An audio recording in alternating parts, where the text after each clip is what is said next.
What if the Greatjon Umber captured Walder Frey before the wedding, and Robb Stark crossed the twins for free? Let's explore the depths of it in the video.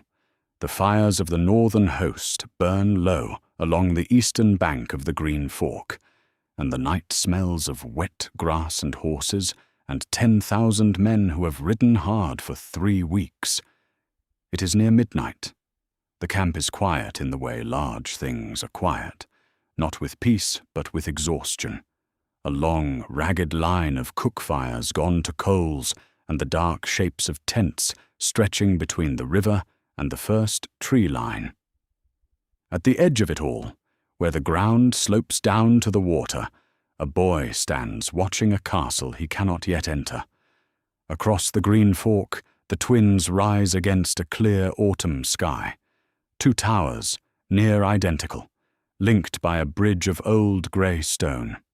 Candlelight burns in a dozen windows on the upper floors. The towers are not high, as castles go, and they do not need to be.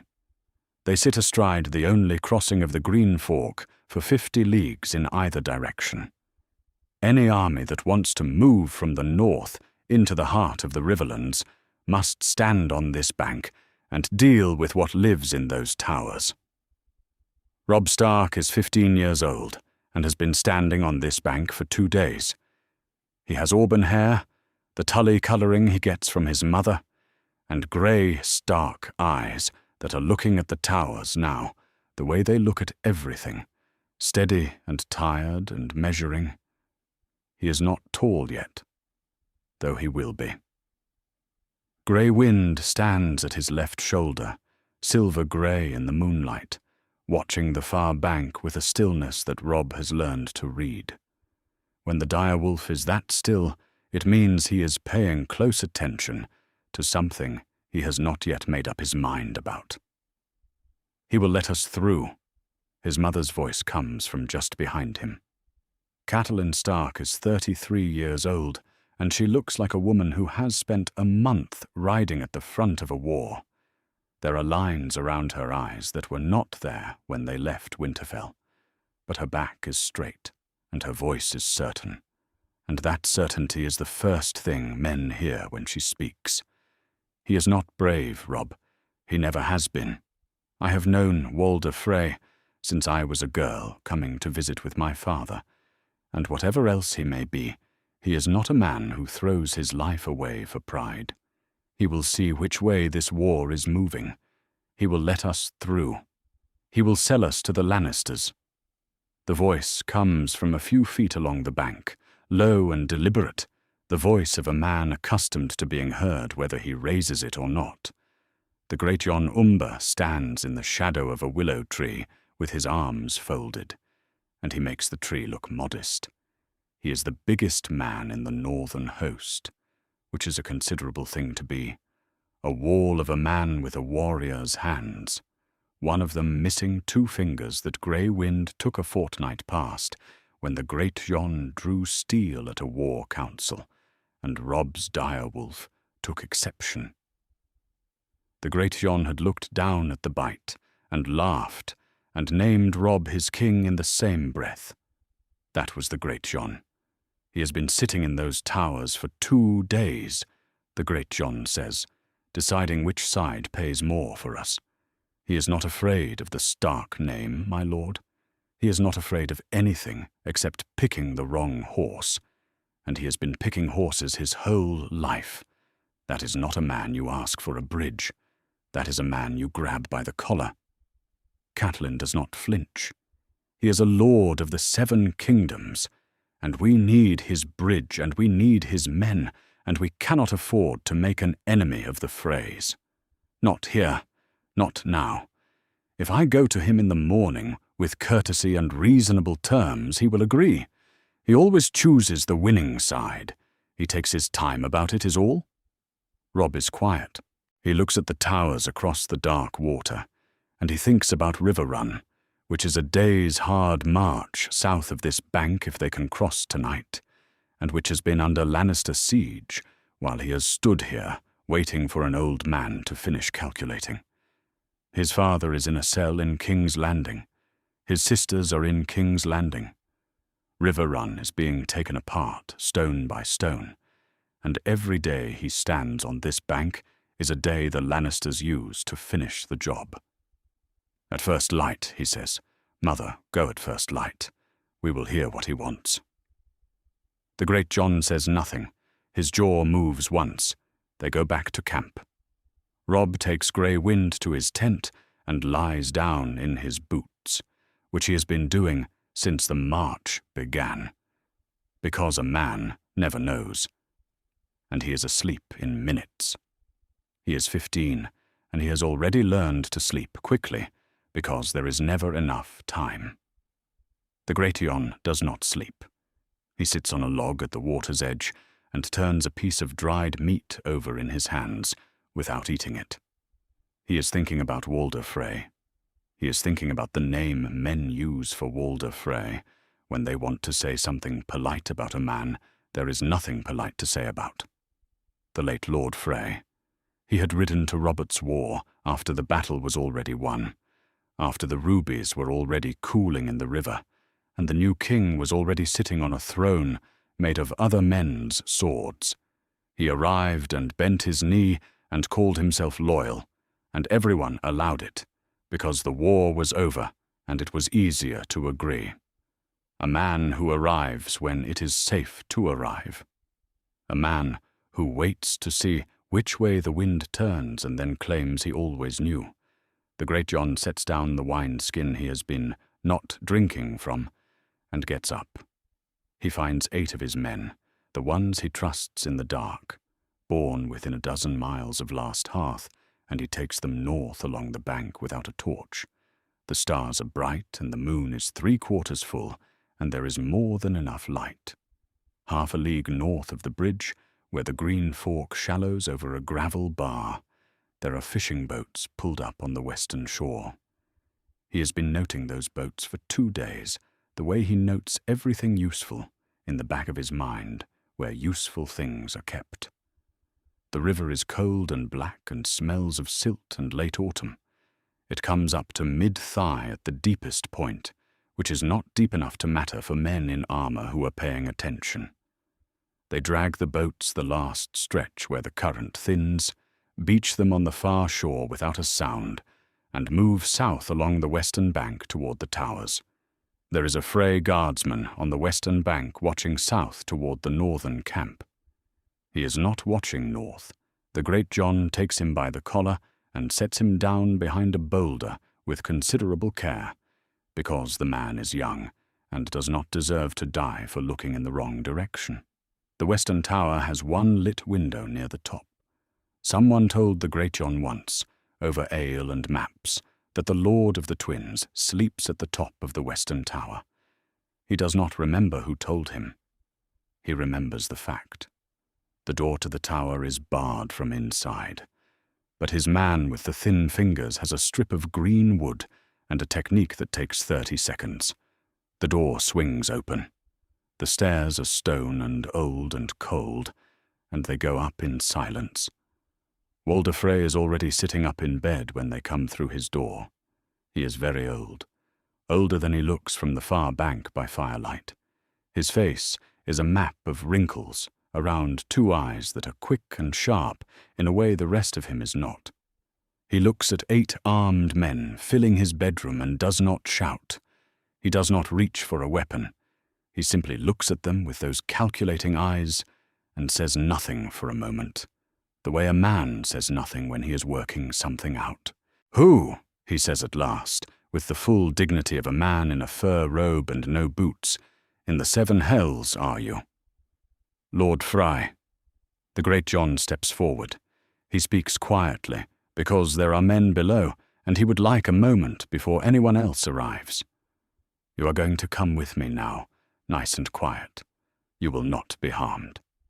My king needs to cross your bridge tonight." Walder Frey studies him. Those sharp old eyes move across the Greatjon's size, and then across the 7 men behind him, and then back to the Greatjon's face. "Which king?" he says. "The only one worth following," the Greatjon says, and reaches for him. Walder Frey does not fight. He is old, and the numbers are wrong, and he has spent 80 years knowing when the numbers are wrong. He comes without his dignity, and without his boots, wrapped in his fur robe, muttering in the thin, precise voice of a man who has not yet decided what the situation is worth to him. When his legs prove slower than events require on the stairs, the Greatjon lifts him over one shoulder without ceremony, and Walder's curses grow louder on the descent, but never louder than that. In the courtyard below, a dozen Frey men-at-arms have gathered with torches and drawn swords. Word moves quickly in the small hours. They stare at the Greatjon and at the Lord of the Twins, riding the Greatjon's shoulder, and none of them move. "Stand down," Walder Frey says, from the shoulder. His voice is thin with fury, but it is still his voice, and it is still an order, and it is obeyed. The Greatjon walks him across the bridge. The boards are old and solid underfoot, and the river runs black 20 feet below. The northern bank comes up to meet them. The northern host sleeps in its rows of tents and coals in the dark ahead. Grey Wind is at the end of the bridge. He was not called, and he has been awake for some time.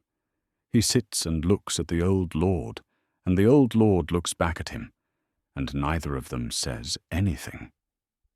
The Greatjon sets Walder Frey down on the dirt of the northern bank. Behind them, the twins stand open. No sword drawn, no daughter promised, no grain of pride paid. The bridge costs Robb Stark nothing at all. The Greatjon looks toward his king's tent across the dark camp and thinks, "He's going to be furious with me in the morning." He thinks, "I was right anyway." He stands there and waits for the dawn. The sun is barely up when the Greatjon brings the Lord of the Crossing to the young wolf's tent. He carries him on one shoulder still, and sets him down in the entrance with a precision that suggests long experience at the depositing of awkward loads. Walder Frey lands on his feet by necessity rather than grace, and stands in the grey light of early morning, still wrapped in his fur robe. No boots, no dignity, looking at everything in the tent with the sharp, deliberate eyes of a man taking inventory. Grey Wind is already awake. The direwolf stands behind Robb's bedroll, with his pale coat catching the lamplight, and his attention fixed entirely on the man in the doorway. He does not growl. He does not move. He simply watches, which is in its own way more unsettling than a growl. Robb Stark sits up. He takes a single moment to look at what the night has brought him. A moment in which he is very clearly 15 years old, auburn hair loose from sleep, grey eyes moving from the old lord to the Greatjon and back again, working through the situation the way a man works through a problem in the dark, feeling for the edges of it. Then he is on his feet, and the boy disappears behind the face he has been learning to wear. "Out," he says to the Greatjon, quietly but with a particular quality to it. The Greatjon goes without argument. He does not look sorry. Walder Frey stands in the center of the tent. He is very old and very awake, and says nothing for the moment, watching Robb Stark watch him. The two of them take the measure of each other in the lamplight, the Lord of the Last Hearth's handiwork standing between them like an unanswered question. "Lord Frey," Robb says. "My lord," Walder says, with the precise quality of a man acknowledging a title while reserving his opinion of what it is worth. That is when Catelyn arrives. She has dressed quickly, and her hair is not yet pinned, and her eyes are bright with the particular fury that comes from being right about something and having no one listen. She looks at Walder Frey for one full second, and then at her son, and the look says everything before the words do. "This cannot stand," she says. "Robb, this cannot stand. Mother, he is the lord of these lands. He has not offered us violence. He has not threatened us or turned us away. He was deliberating, which is his right, and we have repaid him by sending men into his home in the night to drag him from his bed. She does not raise her voice. A raised voice would be easier to dismiss than the quiet, absolute certainty she speaks with. This is not how the North earns allies. This is not how a king builds his name. There is a reason men speak of guest right, Robb. There is a reason the laws of gods and men say, you do not do this. Guest right cuts both ways, my lady. The Greatjon's voice comes through the tent wall from just outside, because the Greatjon is constitutionally incapable of holding his tongue when he disagrees with something. He was not our guest. We were not under his roof. He had not given us bread and salt, and then lifted a hand against us. What we did was take a prisoner before he could do worse to us. There's no law broken here. The law is not the point. Catelyn still does not turn. Her eyes stay on Robb. The point is that 100 sons and grandsons of this man are awake right now on the other side of that water, deciding how they feel about it. We needed the Freys with us. At best, we will have them neutral. At worst, we will have them behind us with knives while the Lannisters are in front. Robb is quiet. He looks at Walder Frey. Walder looks back at him with those calculating old eyes, not speaking, weighing, letting the argument inside the tent reach its own conclusion. And Robb, who is 15 years old and has been awake for perhaps 4 minutes, makes a decision. You are right, he tells his mother, and it does not change anything. She goes very still. The bridge is already ours, he says. The Greatjon opened it, and the army is going to cross it. I will not give that back, and I will not spend men trying to take it by force when I do not have to. He turns to look directly at Walder Frey. You are going to ride with us. Not in chains. As a guest, under my personal protection. Your garrison will stand down, your bridge will stay open. When the Lannisters are beaten and the fighting is done, we will sit down and we will talk about what House Frey gets for that. But this morning, right now, you will go to your garrison captain and tell your men to stand aside. He steps closer. Grey wind moves with him, as the dire wolf always does. I give you my word, you will not be harmed, Robb says. That is a word I keep. Walder Frey looks at the dire wolf for a moment, and then at the boy behind it. He has spent a very long life knowing when the numbers run against him. He has survived by knowing that with the thoroughness of instinct. I want it said plainly, the old lord says. My life, my garrison, my towers. None harmed. None harmed. Then I will speak to my men. He does, standing at the tower gate in his fur robe, with the morning sun coming sideways over the water, speaking to his garrison captain in a flat voice that carries to every man on the wall. His tone is that of a man who has decided to be furious about this at a later and more convenient time. Stand down. Open the gates. The captain looks at his lord for a long moment, weighing the old man's face, and then draws his men back without another word. The gates open. The twins stand clear. With that, the army moves. The crossing takes the better part of the morning.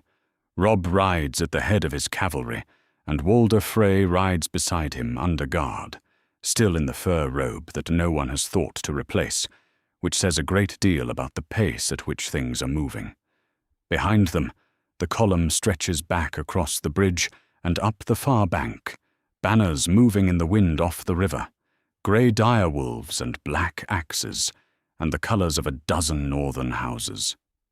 They cross in long, steady files, 4 horses abreast, the bridge old and solid under their hooves. There is no toll paid. There is no bride price discussed.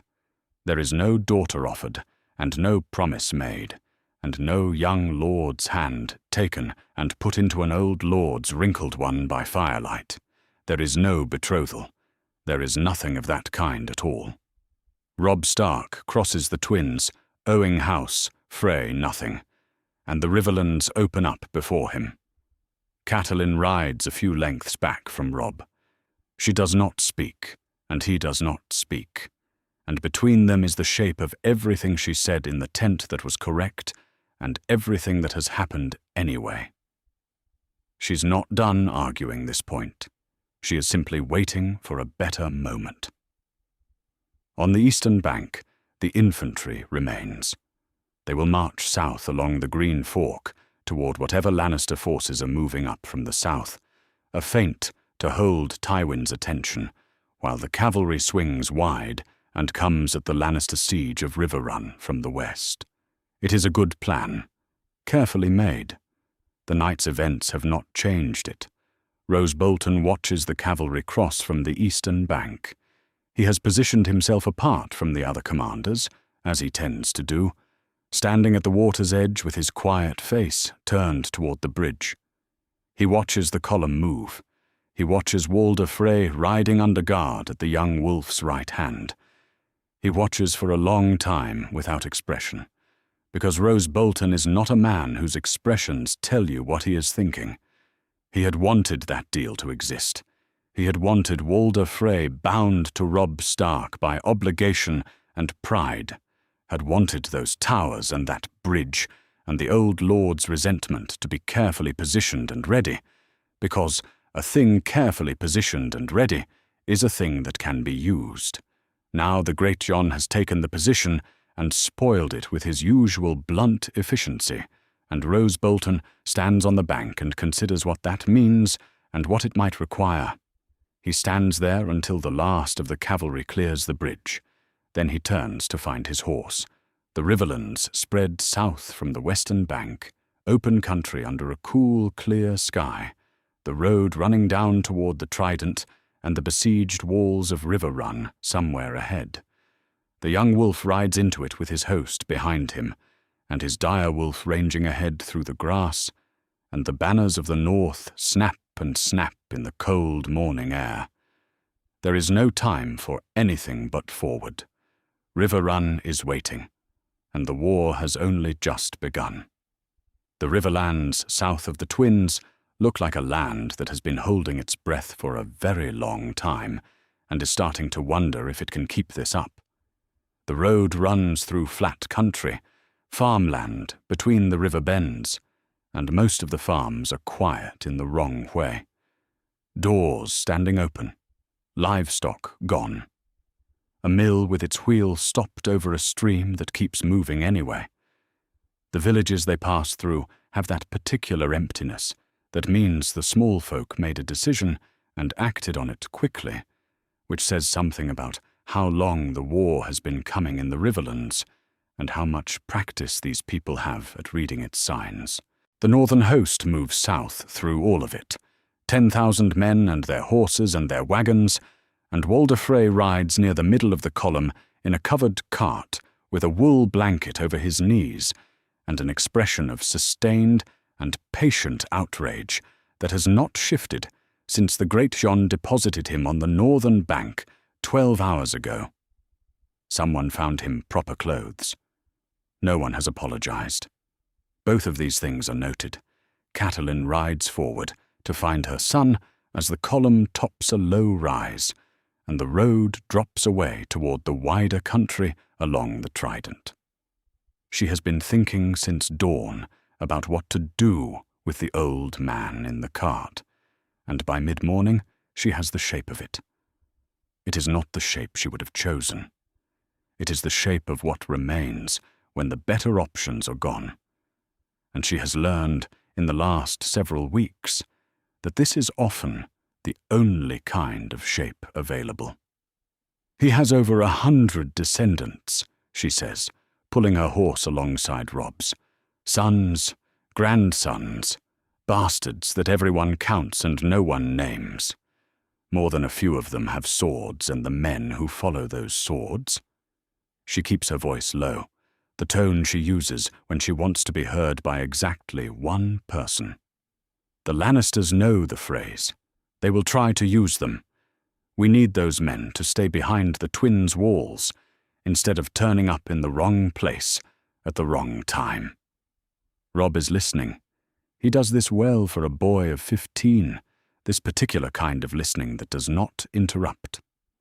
Letters from Walder, Catelyn says, in his own hand, under his own seal, telling his garrison to stand down and his sons to stay home and wait. He will write them. He will not want to, and he will not be happy about it, but he will write them, because the alternative is dying in the Riverlands, with no heir in position and the twins up for grabs, which is not something any lord of his temperament accepts. And you think the letters will hold them? I think the letters will hold most of them, most of the time, which is enough. She pauses a moment, watching the road ahead. We could have had his full support, his men marching with us, his name behind ours. We do not have that now. But neutrality is not nothing. Neutrality in the Riverlands, right now, is worth more than half the alliances we could have bought. The Greatjon has been riding a length or two behind them, and his hearing, like all his other faculties, operates at a scale appropriate to his size.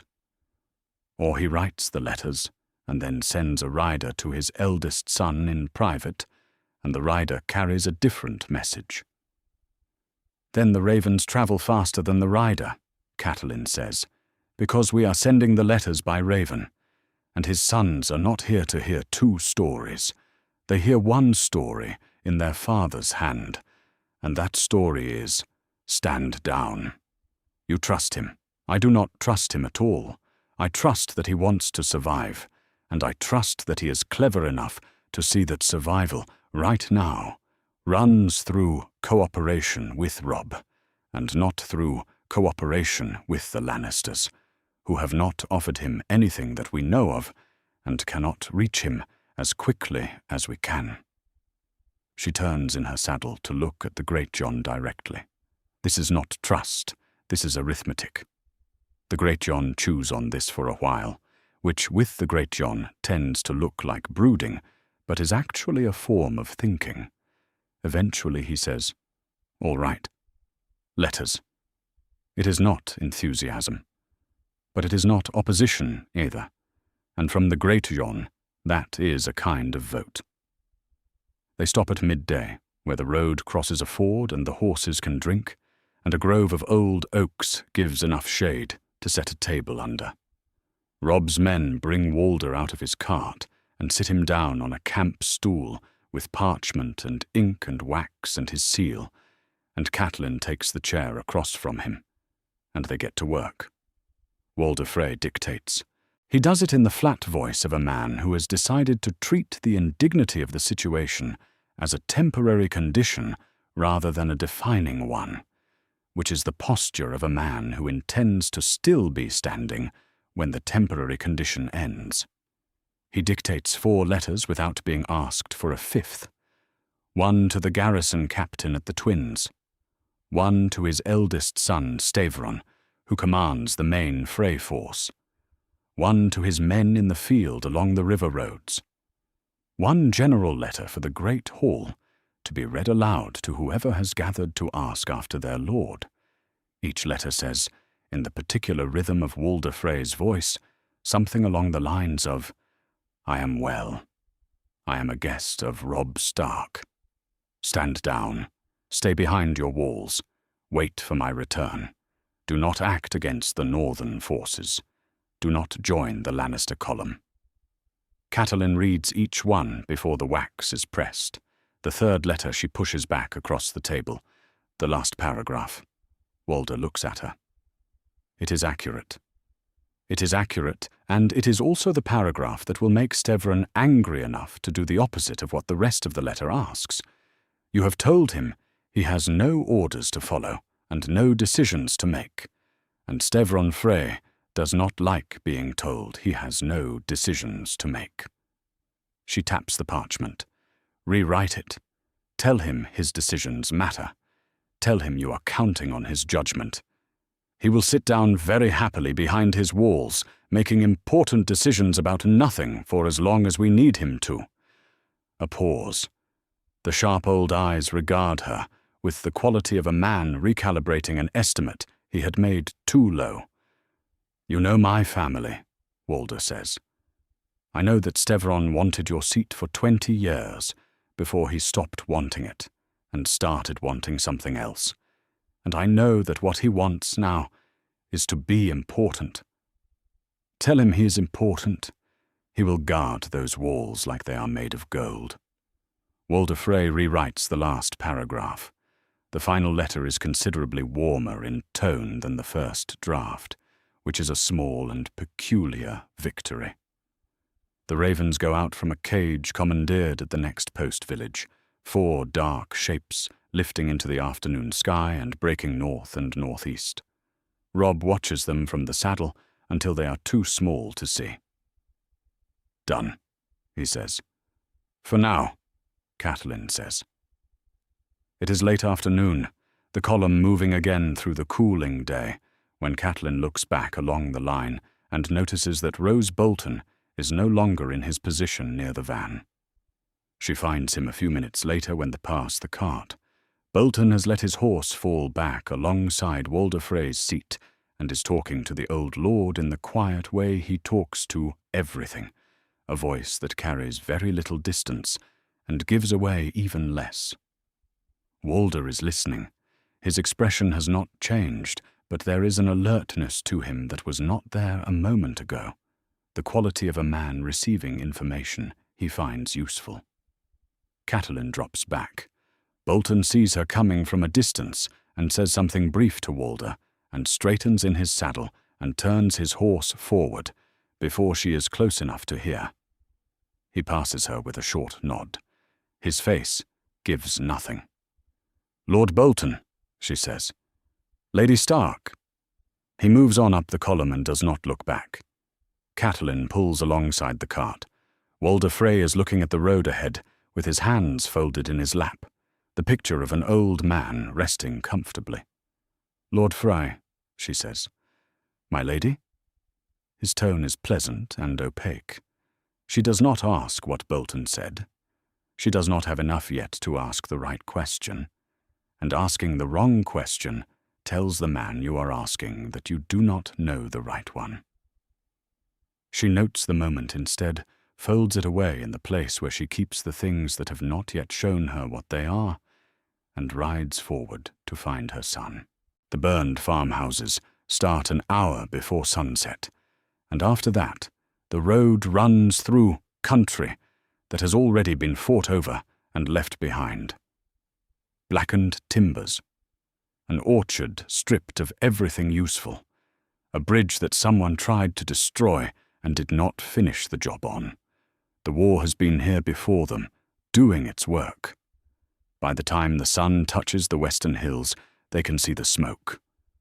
Not fire smoke, but cook smoke, the grey columns of a siege camp that has been sitting long enough to develop routines, and below the smoke, just barely visible in the failing light, the outline of River Run. The old Tully Castle sits where 2 rivers fork into a third, and its moat is flooded, and its walls are still standing, and its gate is shut. It has been shut since the Lannister army arrived, and the Tully garrison inside has been keeping it shut by the force of their commander's will and the stubbornness that runs in the Tully blood. The dying Lord of River Run is still alive inside those walls, barely, but still. Between Robb's column and the castle, the Lannister siege lines stretch across the river bend. Campfires, trenches, the shapes of men moving on the far bank. Jaime Lannister's forces, spread out and settled in for a long siege that they do not know is about to stop being long. Robb stops the column on a rise with a clear view. Grey wind comes back from the grass ahead and sits beside his horse, looking south and west with his ears forward. The Greatjon rides up without being summoned, and surveys the ground below with the professional satisfaction of a man who has been waiting for something to do. "That wood," Robb says, and points north of the Lannister lines, where a dark mass of trees rises against the last of the sky. "There. It is called the Whispering Wood. It is called that because of the sound the wind makes in its branches on still nights, a soft, constant sound like something trying to be heard. Tomorrow morning it will have a different name in every story that comes out of the Riverlands about the young wolf and the war. But that is tomorrow. Tonight the fires burn in the Lannister camp, and the walls of River Run hold on in the dark, and Robb Stark sits his horse on the rise above it all, with his dire wolf beside him, and the Greatjon at his right, and the northern host stretched out behind him, and he watches and waits and thinks. He is 15 years old, and in the morning he is going to win his first battle. The Whispering Wood earns its name from the wind. On still autumn nights, the air moves through the branches at a constant low murmur, like something trying to be heard without being found. The riders who circle north through the darkness before dawn, single file between the trees with their horses' hooves muffled in cloth and no torches lit, hear it the whole way around. The wood breathes around them. Nobody speaks. Robb leads them himself. In the last hours before dawn, his scouts have come back with positions and numbers, and the news that the Lannister cavalry camp north of the wood is quiet. The forces holding the north end of the siege lines, Jaime Lannister's own cavalry, are settled in for a night and a morning, and know nothing of the column that crossed the Twins 2 days ago. They will learn quickly. They will not learn soon enough.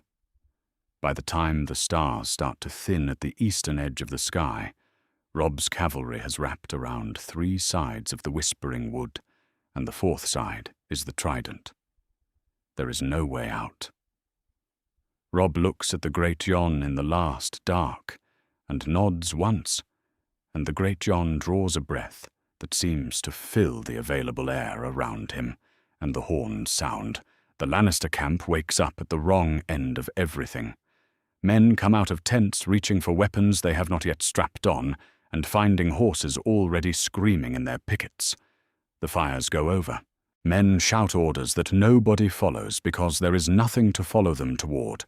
The threat coming in from the tree line on 3 sides at once, in the chaos of sound and hoofbeats, and the kind of darkness that turns everything into shadow and silhouette and possibility. And then grey wind comes out of the trees ahead of the horses. He is enormous. He is the colour of morning fog, and he moves the way fog moves, low and fast and everywhere at once, and the Lannister horses lose their minds at the sight and smell of him. Men and horses scatter. Lines that were forming break apart before they form. The grey shape tears through the edge of the camp and is gone, and reappears somewhere else, and the screaming of the horses does more damage than swords for the first 30 seconds, which is a long time in a battle moving at this speed. The Greatjon hits the centre of the camp and takes half the field with him.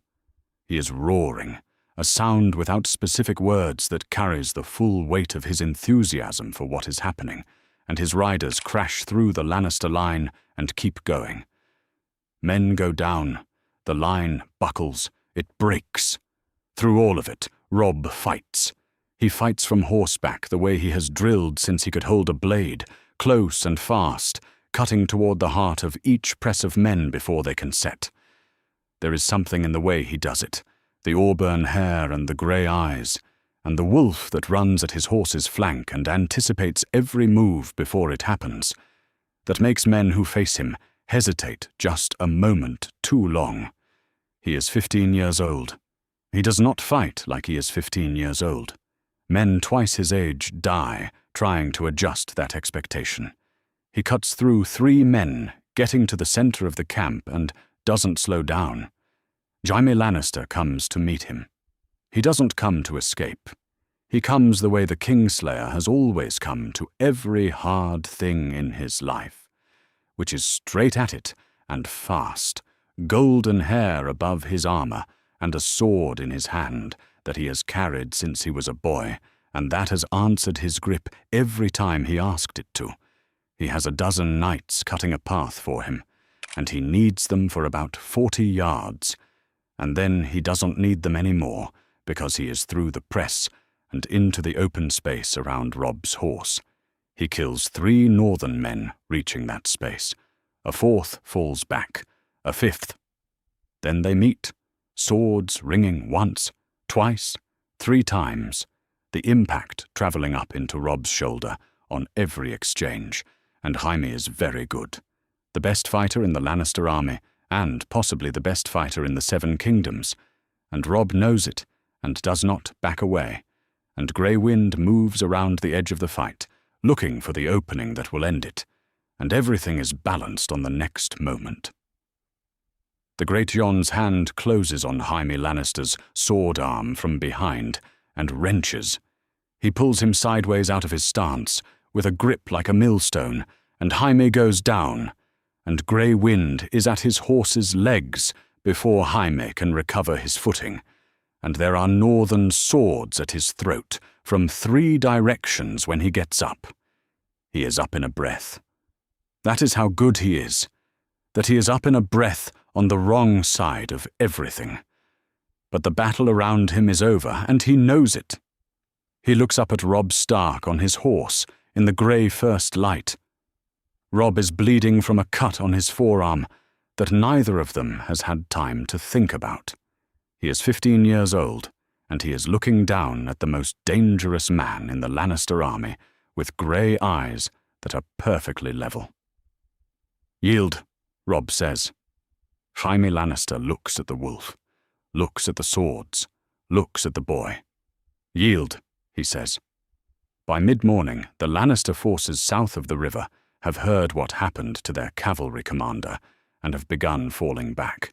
The siege collapses, the way sieges collapse when the man who organized them is sitting in chains, which is to say faster than anyone who built the siege lines would have expected. And when the last Lannister position withdraws from the river bend, Riverrun's gate opens. The Tully garrison commander comes out first. He is a compact, weathered man who has been commanding the defense of that castle for weeks on reduced rations and stubbornness alone, and he looks at Robb's army the way a man looks at rain after a very long, dry summer. He greets Robb with the brevity of someone who saves his words for things that need them. "The air of Riverrun is alive inside," he says. "The Tully Lord is alive. The walls are sound." He says all of this in a voice that is careful not to break. They secure the positions and count the prisoners and do the 100 things a battle's end requires, and the afternoon goes down into evening around all of it. The Raven comes at dusk. Robb is in Riverrun's great hall with his bannermen and maps and the Greatjon and all the decisions the day has created, and a boy comes in and holds out a scroll, and Robb breaks the seal and reads it standing up. He reads it twice. Then he sets it on the table and walks outside without a word to anyone. There is a small yard behind the great hall where the well is, and he goes there and stops. The night is coming down over the riverlands. He can hear the river somewhere nearby, and the sounds of the camp settling in, and the ordinary noises of an army after a victory. He cannot quite hear any of it. He is holding a piece of parchment that says, "His father is dead. Ned Stark is dead. Beheaded on the steps of the great Sept of Baelor. By the king's justice. On the new king's order. With his own sword, the great sword that has been in the Stark family for generations, the sword Robb grew up watching him carry. They used his own sword. Grey Wind comes from somewhere and presses against his leg, the great head heavy against Robb's thigh, and Robb puts his hand on the direwolf's neck and stands there. He does not make a sound. Catelyn finds him.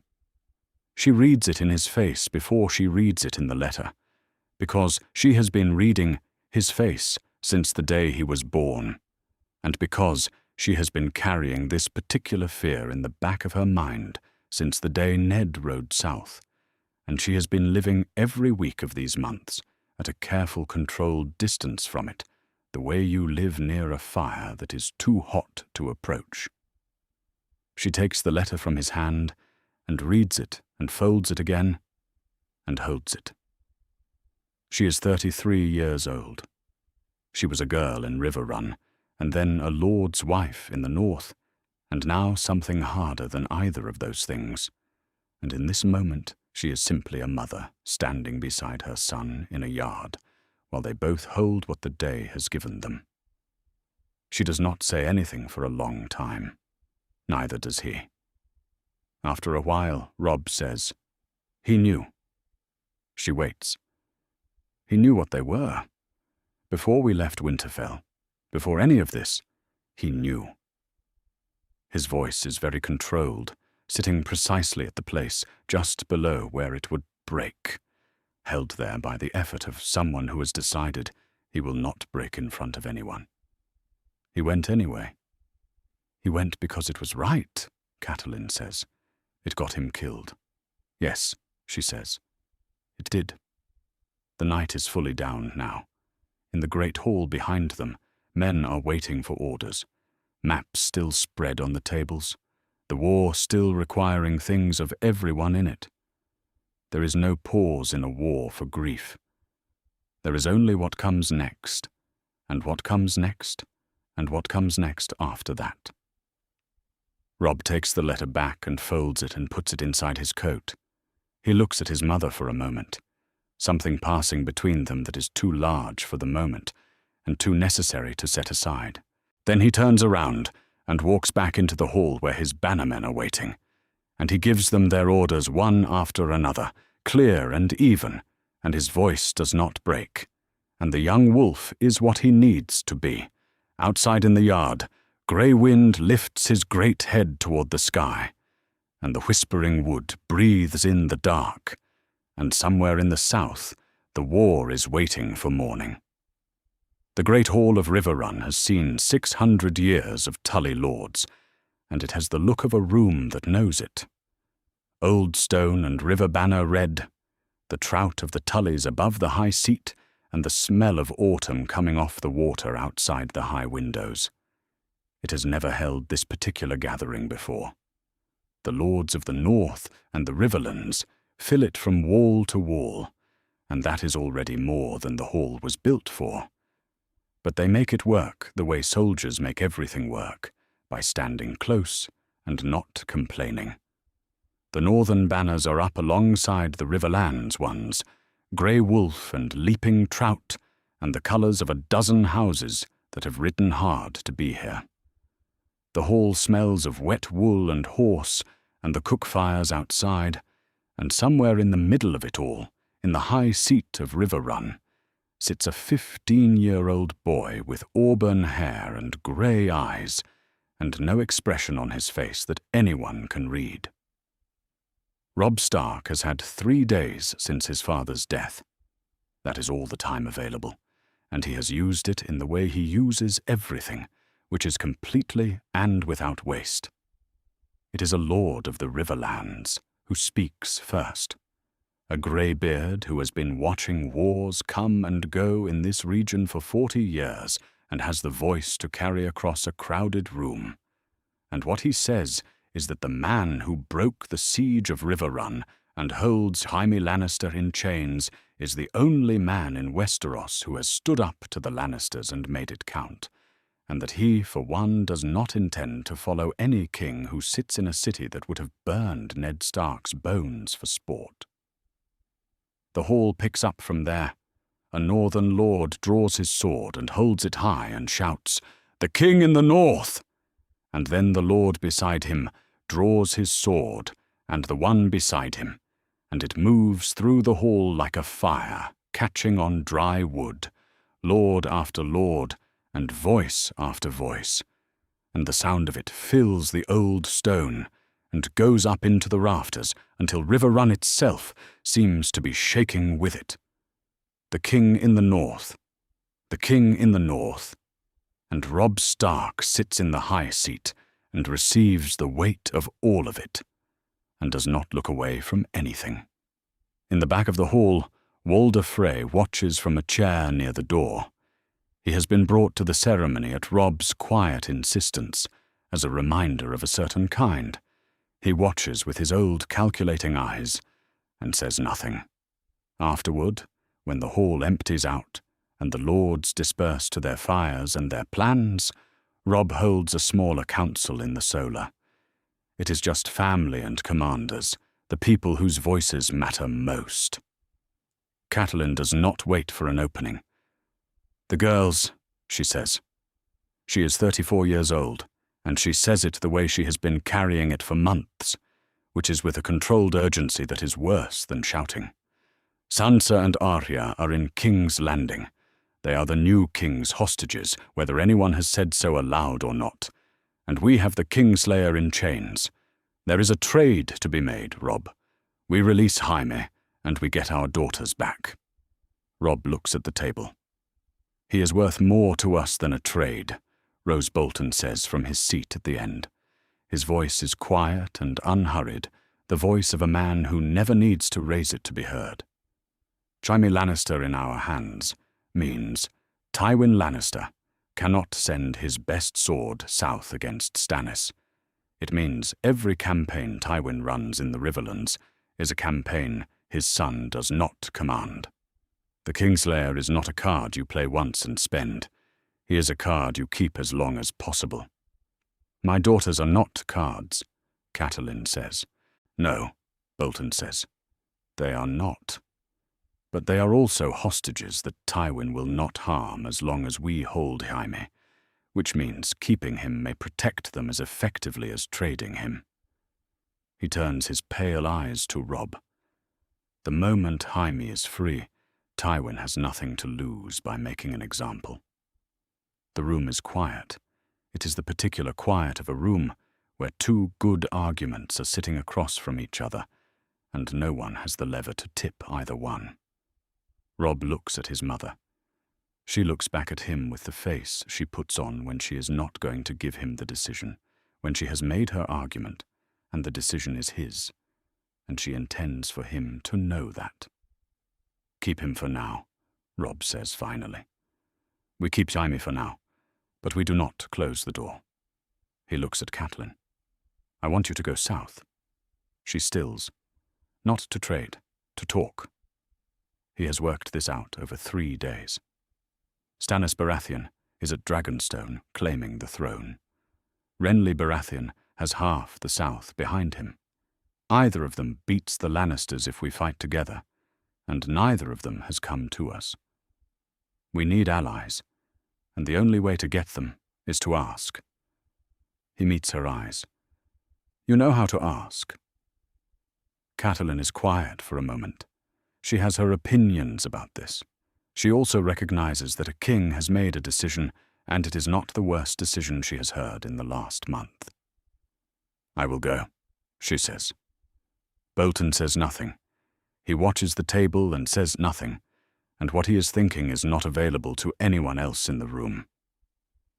Later that afternoon, Robb is walking the outer ward of River Run, where they have set up the healers' tents for the wounded from the Whispering Wood.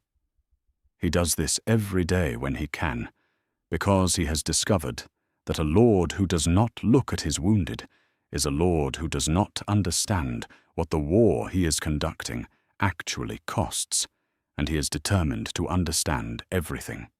He is crossing from one tent to the next when a woman's voice says, from inside the tent he just passed, "If you lean on that wound, you will undo everything I just did, and I am not doing it again." He stops. The voice is addressing someone other than him, someone who has evidently just tried to sit up too quickly, and the exasperation in it is not performed. He puts his head around the tent flap. She is kneeling beside a man twice her size, who looks chastened, applying a bandage with the efficient movements of someone who has done this enough times to have developed opinions about how it should be done. She has dark hair, loose around her face, and her hands are steadier than anyone's hands that close to blood have a right to be. "He will live," Robb says, and immediately is not sure why he said that. She looks up. She clearly does not know who he is, which is unusual, and, he finds, interesting. "He will live if he stops leaning on the wound," she says, which is something you could help with by not distracting him. Robb steps back from the tent flap and stands outside for a moment, with the peculiar sensation of having been managed, which doesn't often happen to him.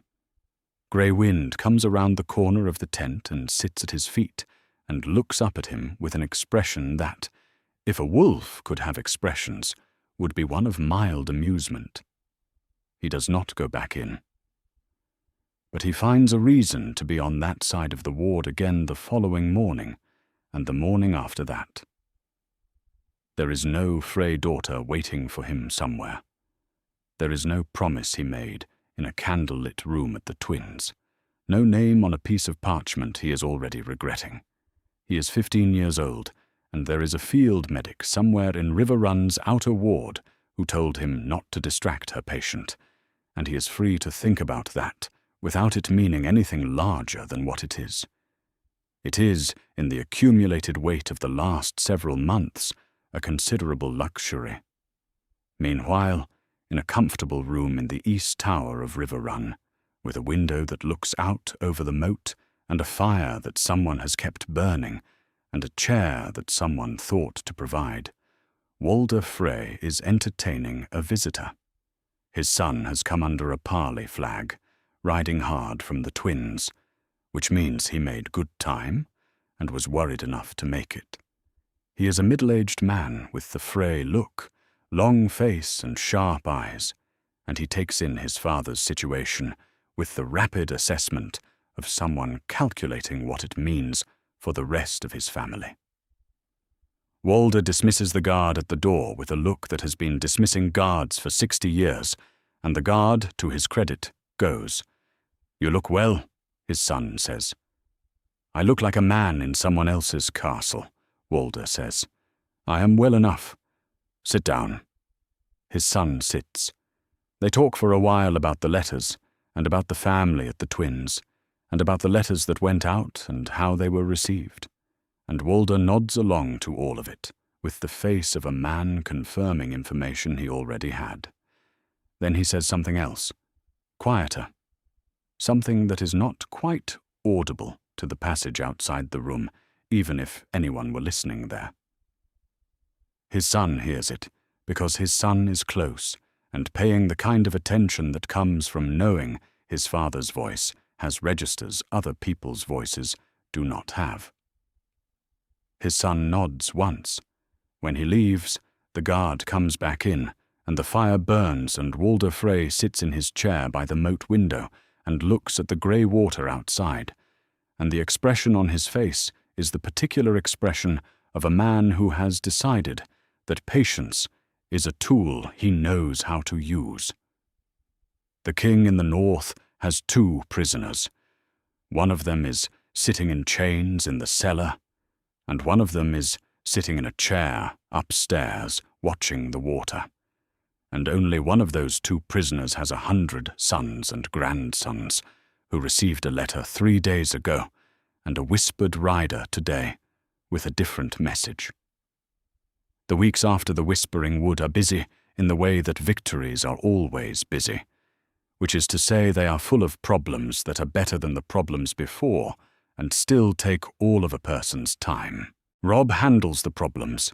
He is 15 years old and newly crowned, and the lords of the North and Riverlands are watching everything he does with the particular attention of men who have just committed to something large and want to know if they made the right call. He handles the problems with the flat, steady competence that has been assembling itself in him since they crossed the Twins, and the lords keep watching and gradually stop looking quite so uncertain, and the war goes on. He keeps visiting the healers' tents. He would say, if pressed, that a good commander knows the cost of the war he is conducting, and this is true. It is also true that a dark-haired woman who does not particularly care who he is has opinions about the war that no one in his war councils offers, and he finds this useful in the way that all contrary information is useful when you are in the middle of something and cannot see its edges. She is from Volantis, she tells him, on one of the mornings when the patient he has come to check on is sleeping, and she has a moment to lean against the tent post and look at him with the frankness of someone who learned to talk to everyone the same way, because in a war you cannot afford hierarchies. She left Volantis because Volantis has slaves, and she did not want to be a person who lived in a city with slaves without doing something about it. And doing something about it meant leaving. She chose healing because healing is the work that is always needed and never done. She says all of this without drama. It is simply what happened, and this is simply who she is. He comes back the next morning, and the morning after that, and after a while she stops being surprised when he appears in the doorway, and he stops pretending there is a specific patient he is worried about, and they talk. They talk about the war and about Volantis, and about what it might mean to win and what winning would actually look like. He tells her about his father and about Winterfell, and she listens the way good people listen, which is with all of her attention, and without filling the silence before he is ready to fill it himself. He is 15 years old. There is no Frey daughter waiting for him in a room at the Twins. There is no name on a piece of parchment. There is no debt. He is entirely free to feel what he feels. He goes to his mother. Catelyn is in the Solar at Riverrun, going over supply inventories with 2 of his bannermen when he comes in, and she reads him when he appears in the doorway, the same way she has been reading him since he was old enough to have expressions worth reading, which is to say immediately and completely. She sends the bannerman out. The healer, she says. He does not ask how she knows. She is his mother. Her name is Talisa. She is from Volantis, and she has been traveling with the army since the Whispering Wood. I intend to marry her. Catelyn is quiet for a moment. He can see her working through it, putting together the shape of what he has said against the shape of what she knows about the situation. She's not highborn, she says. No. She is not from the north or the Riverlands. She brings no house with her, no bannerman, no alliance of blood. You are a king, Robb. A king's marriage is not a private matter. It belongs to the realm and to the war, and to everyone who has put a sword at your back. Her voice is controlled and precise. She is not shouting, not pleading, not weeping. She is his mother and his counselor, and she is making an argument that is worth making. There are houses in the north and in the Reach and in the Stormlands who would put everything they have behind your crown for the right marriage. That is leverage you are choosing not to use. I know, he says. She waits. There is no promise owed to any man, he says. No daughter I swore to marry. No house I dishonored. No lord sitting somewhere, counting the days until I keep my word, because I never gave a word to give. He holds her eyes. I am sorry it is not useful. I am not sorry it is true.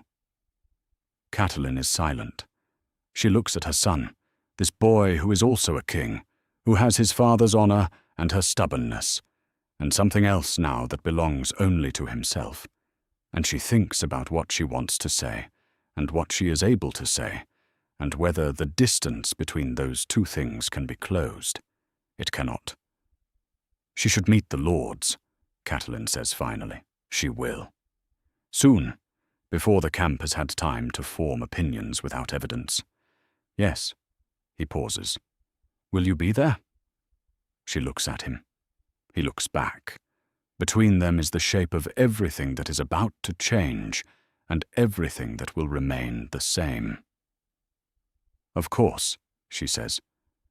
They are married on a morning in late autumn when the mist is still on the Trident and the campfires have burned down to coals. There is no great feast. There is no locked hall. There is no musician waiting in the gallery to change what he plays when the door closes.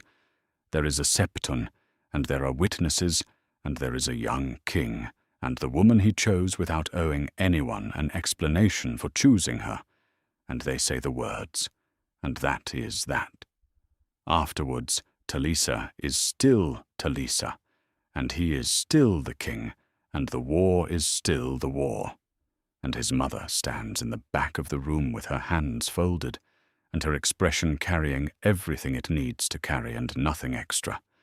And when it is done, she is the first to congratulate them both. She is 34 years old, and she has more grace than most people will ever know. The raven comes 2 days later. It is from a lord whose seat lies along the river road north of the Trident, and his news is terse and specific. The sons of Walder Frey have been calling their bannermen together. Not marching yet, but calling. Word is spreading along the twins' territory that their lord father is a prisoner and has been for weeks, and the letters he sent have held most of the family in place, but the letters are starting to fray at the edges as the sons talk to each other, and the talking produces doubts that the letters alone cannot settle. Catelyn reads the raven twice and brings it to Robb. He reads it. He looks at her. You were right, he says. Not as an apology, as a fact. I was right that there would be a cost, she says. I was not right about what the cost would be. The cost I was expecting was much worse. She folds the raven. This cost is manageable. For now? They both know what for now means. For now is the work of this chapter of the war. The Frey sons' gathering is a fire that needs tending before it becomes a fire that burns everything. Catelyn takes the raven and goes to draft letters of her own, the careful diplomatic ones that address the sons by name and acknowledge their concern and explain, in the language of a woman who has known Frey since childhood, that their father is in good health and good comfort, and that the situation requires patience rather than action. She knows what each son needs to hear. She writes it. Meanwhile, in a tent near the eastern perimeter of the camp, Roose Bolton is alone. He is always alone when something important reaches him. This is habit, and it is also practice, the practice of a man who has learned that what crosses his face when he receives information is something he would rather keep private. He receives information this way, the way other men pray, in a quiet place and without witnesses. The rider came in from the east after dark, which is when riders come when they do not want to be noticed crossing through a war camp. He brought a sealed letter, and the seal was one that most people in this camp would not recognize, the mark of a very minor house with lands near King's Landing, whose lord has certain useful connections to the Lannister network. Bolton reads the letter by lamplight. He reads it once and then he holds it in his hands for a moment, with his face doing nothing visible at all. The Wardenship of the North. That is what Tywin Lannister offers, in the formal language of a man who has made many such offers in his life, and knows how to write them so they cannot be traced. The Warden of the North, the title that has belonged to Stark men for 8,000 years, the title Robb now holds by right, and by sword, and by the voice of every lord in the hall at River Run. It is offered to Bolton in exchange for a single specific act. He puts the letter into the lamp flame and watches it go. There will be no feast at the twins. He knew that the moment the Greatjon walked Walder Frey across the bridge in the dark. There will be no hall with locked doors and a band that changes its tune and men with swords hidden under the table. That particular vehicle has been taken off the road. But the destination is the same destination, and Roose Bolton has not survived as long as he has by insisting on one vehicle when others are available. He pinches out the lamp and lies down in the dark and considers. When morning comes, the camp wakes up around him as camps do, the ordinary noise of an army beginning its day, and Bolton emerges from his tent with his ordinary face and takes his ordinary position in the war council, and nothing about him has changed that anyone can see. He is quiet and precise and useful, and Robb Stark looks at him across the table and sees a reliable lord of the North. That night, Robb is in his tent with his wife. They are not talking about the war. They are talking about something she saw on the river that afternoon, a line of herons moving downstream in the failing light, and she is describing the way they flew in that slightly irritated voice she uses when she thinks something natural is not behaving with appropriate dignity. He is listening. Grey wind lies across the tent entrance, a grey wall of quiet breathing, his nose resting on his paws and his eyes tracking the sounds outside. The camp settles around them. No one comes. It is a quiet night in the Riverlands, and the Frey sons are gathering somewhere to the north, and a letter has gone to Ash, and Catelyn is writing her careful, patient words by candlelight down the corridor, and somewhere in the south a war is still being fought.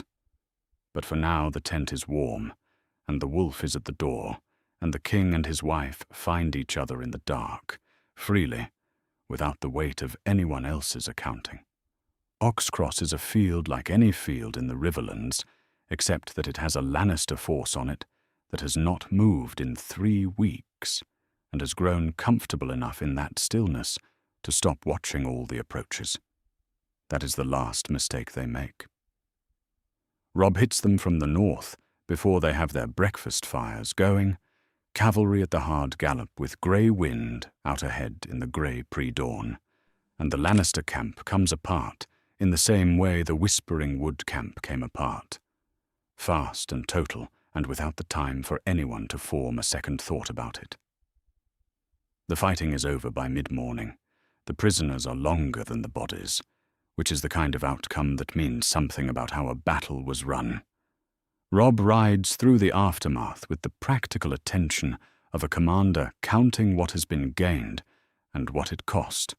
And what has been gained is a field, and what it cost is 50 men, which is not nothing and is not what it could have been. He is undefeated. He has not lost a battle since the Banner Call. His army is at its fullest strength, and the Riverlands between here and the Trident are largely cleared of organized Lannister forces. He sits his horse on the Oxcross Ridge in the aftermath and looks south. King's Landing is down that road somewhere.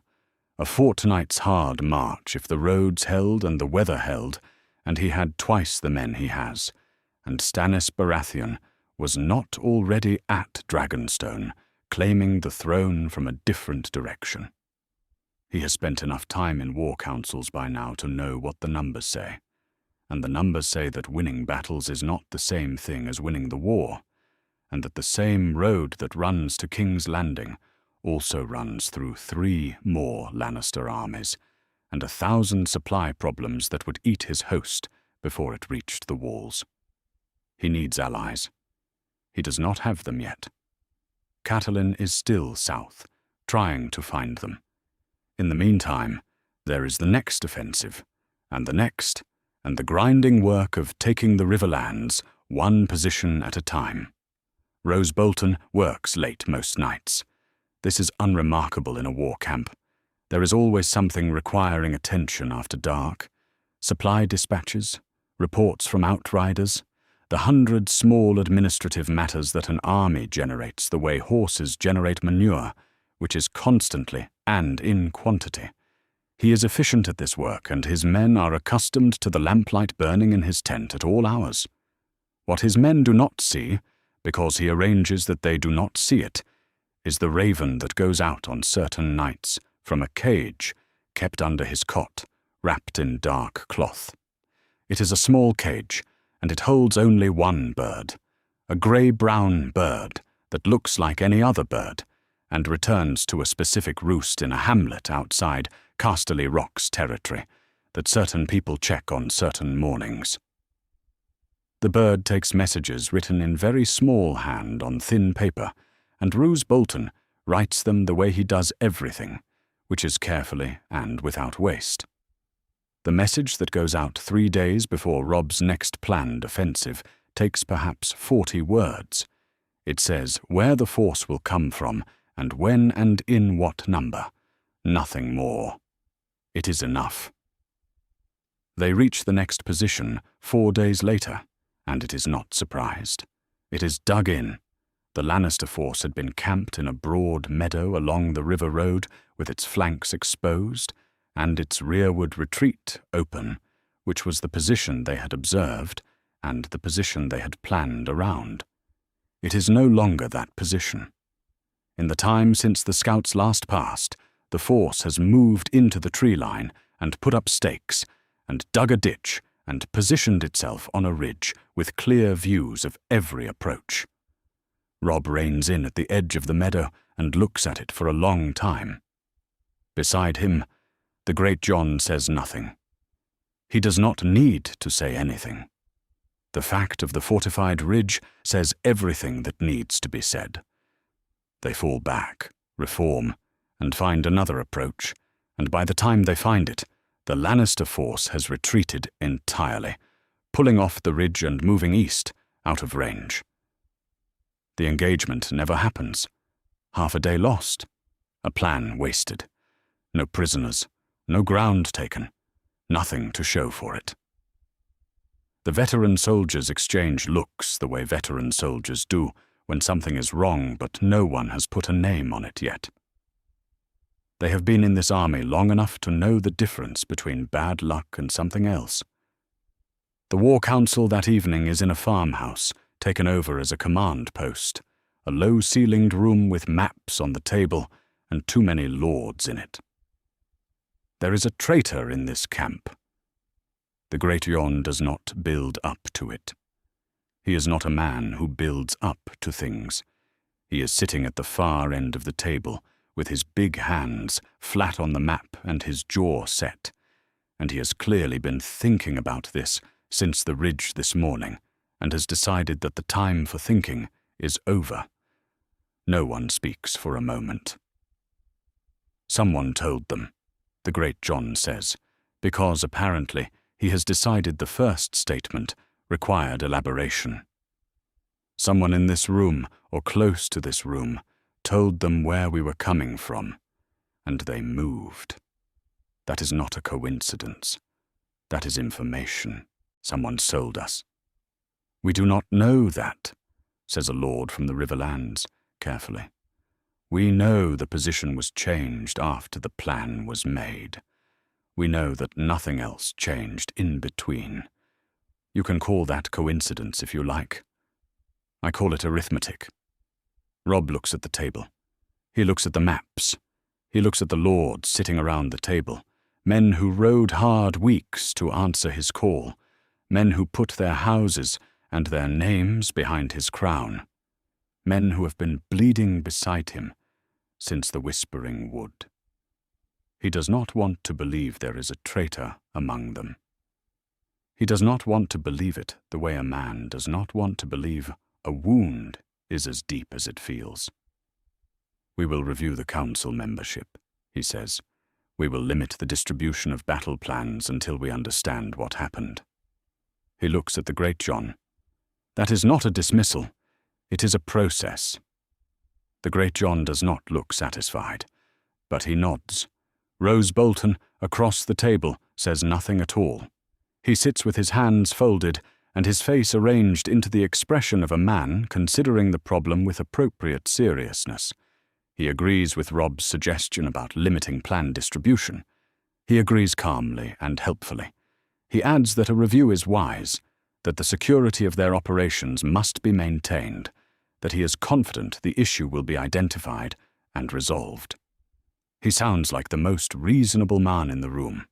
He sounds like this because he has spent a great deal of his life sounding like the most reasonable man in the room. Meanwhile, in Riverrun's East Tower, Walder Frey has a visitor. Bolton comes to him in the early evening, past the guard at the door, with the quiet assurance of a man who does not explain himself to guards because he has arranged that he does not need to. He takes the chair across from Walder's chair by the window and says nothing for a moment, looking at the old man the way he looks at everything, which is with complete attention that gives nothing back. "You look well," Bolton says. "I look like a man who has been sitting in someone else's castle for 2 months," Walder says, while his sons are apparently gathering themselves outside his walls for reasons I have not been able to fully correct via letter. "Your family is restless," Bolton says. "My family is always restless. I have 100 of them." Walder's sharp eyes are on Bolton with their particular quality of calculation. "What I require is my freedom, Lord Bolton. What I would appreciate is some assistance in obtaining it." Bolton considers this for a moment in the way he considers everything, which is with the patience of a man in no hurry.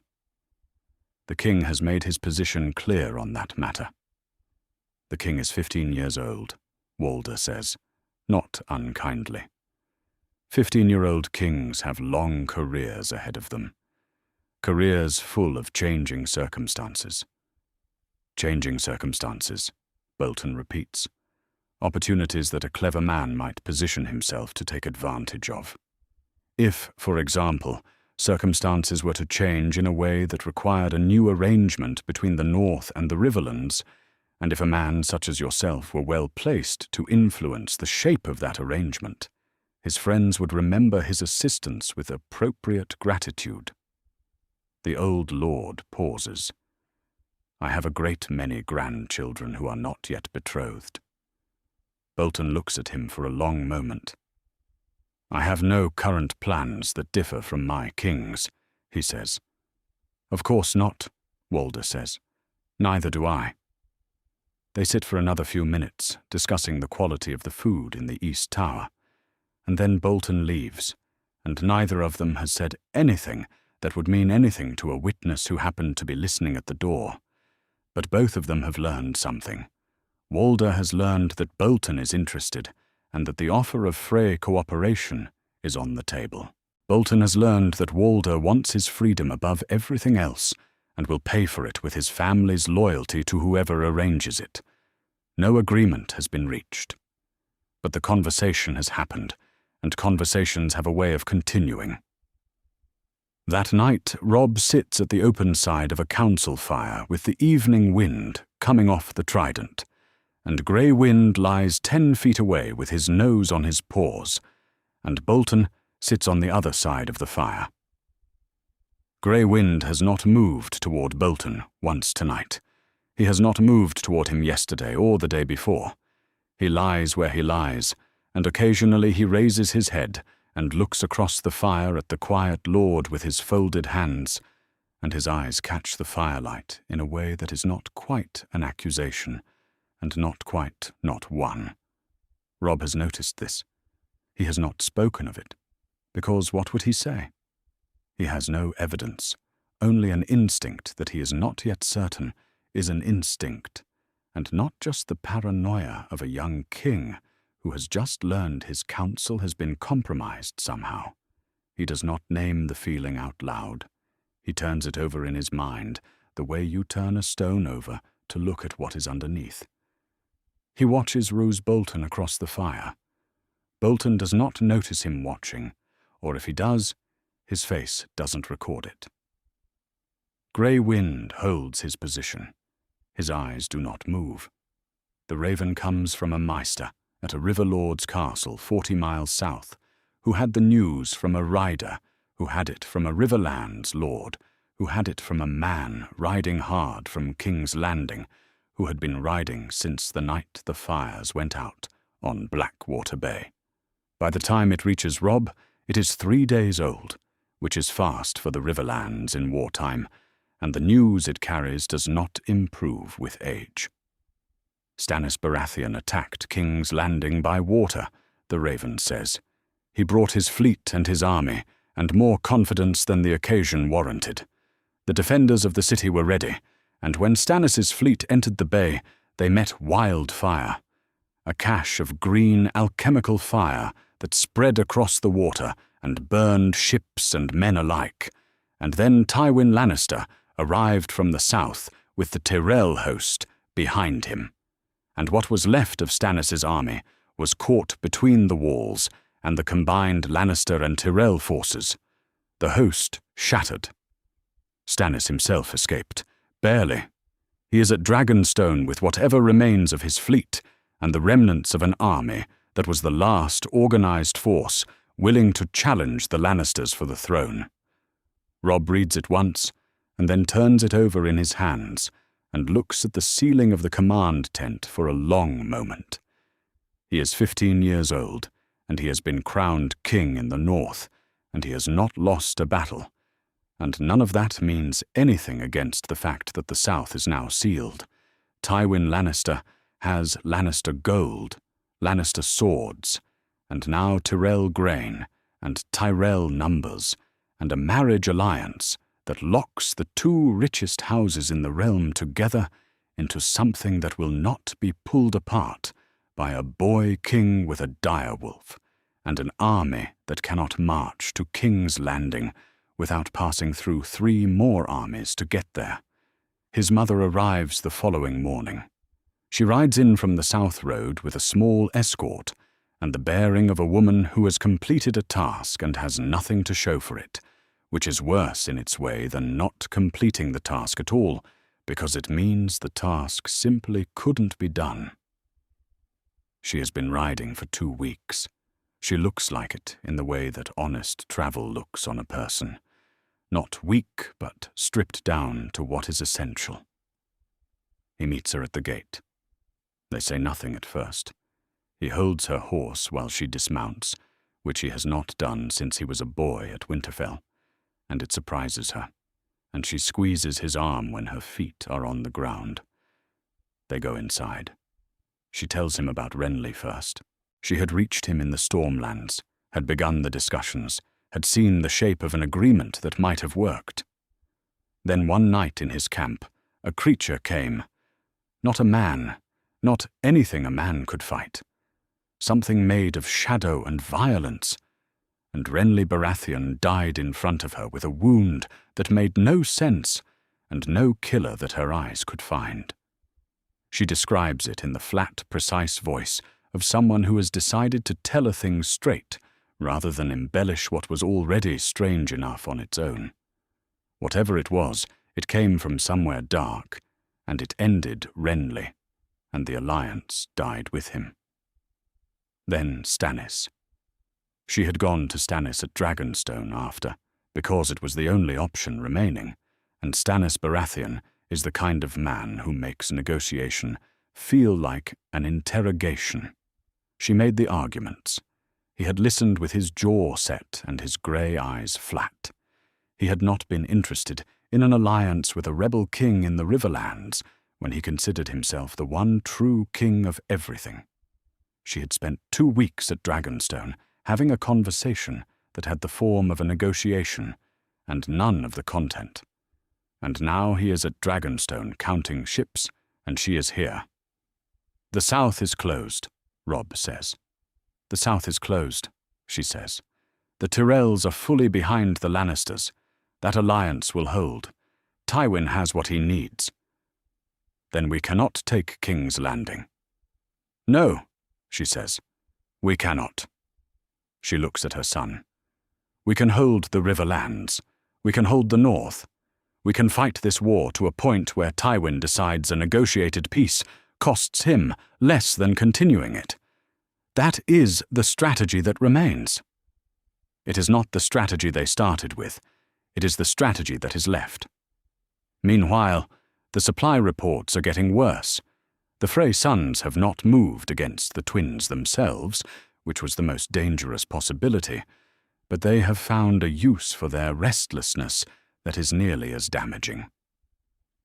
The roads north of the Trident, the roads that carry the northern host's grain and arrows and replacement horses down from the twins and beyond, are no longer reliable. Frey outriders are stopping wagons, not attacking the army itself. Not yet. They are not ready to do that, and their father's life is too clear an obstacle. But cutting off supply lines, demanding tolls, turning drivers back, slowing everything that moves north to south along the river road, the army can live off the riverlands for a while, but only for a while. I warned you, Catelyn says, not with satisfaction. There is no satisfaction in it. She simply means it accurately and wants it acknowledged accurately. A captured lord is an enemy with 100 children. They cannot let it stand. I know, Robb says. We will deal with it. He does not know yet how, which means Catelyn knows he does not know yet how, and neither of them says this aloud. It is in this context that Roose Bolton makes his proposal.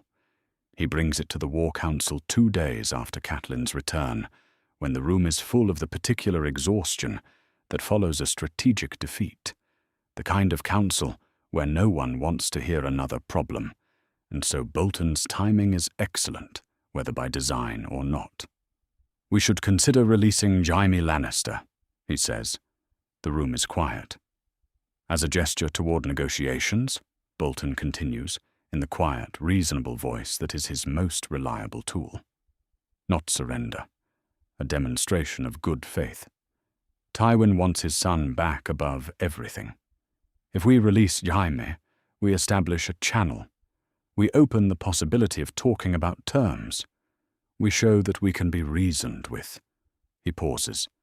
And Jaime in chains gives us nothing if Tywin will not negotiate. A hostage's value is only what the other side is willing to pay for him. If the price is off the table, the hostage is just a man in a cell. He is not wrong about any individual piece of it. That is the thing about the argument. Each sentence is defensible on its own. The problem is where they all point when you follow them to the end.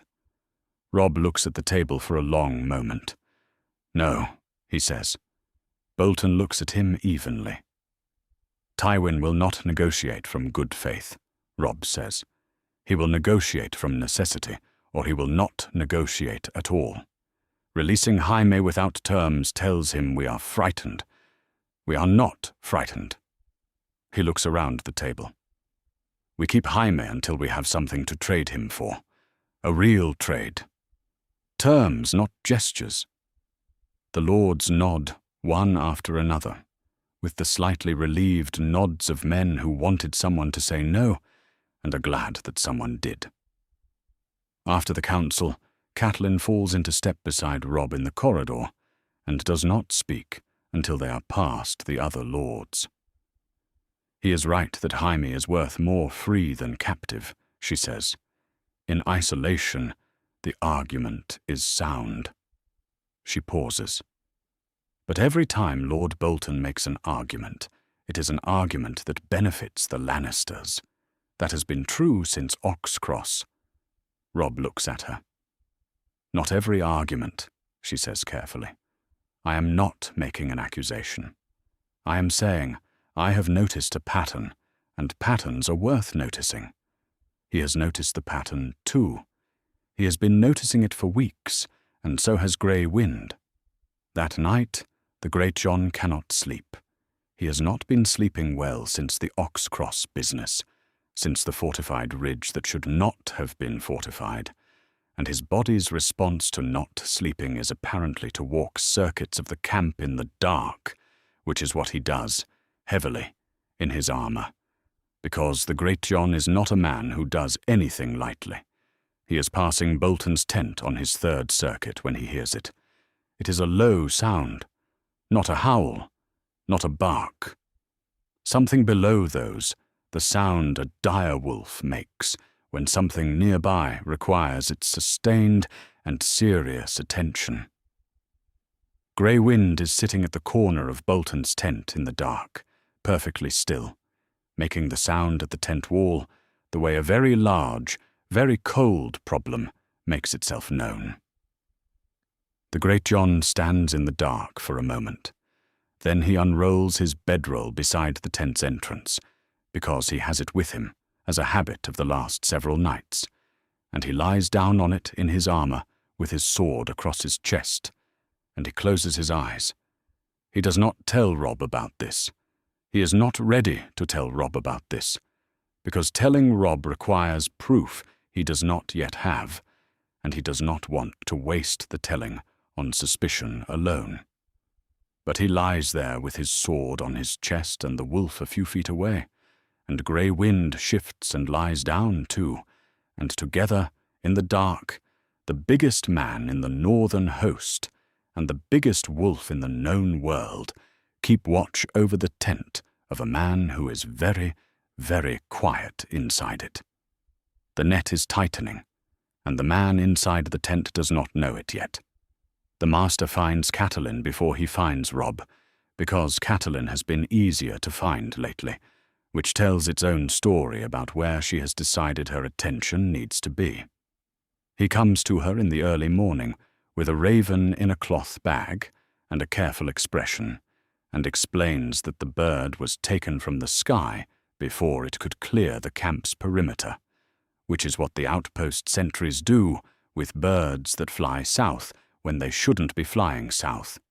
He opens the bag and she looks at the bird, a grey-brown bird like any other grey-brown bird, and then he passes her the letter it was carrying, a small piece of paper, folded very small and sealed with wax the colour of dried blood.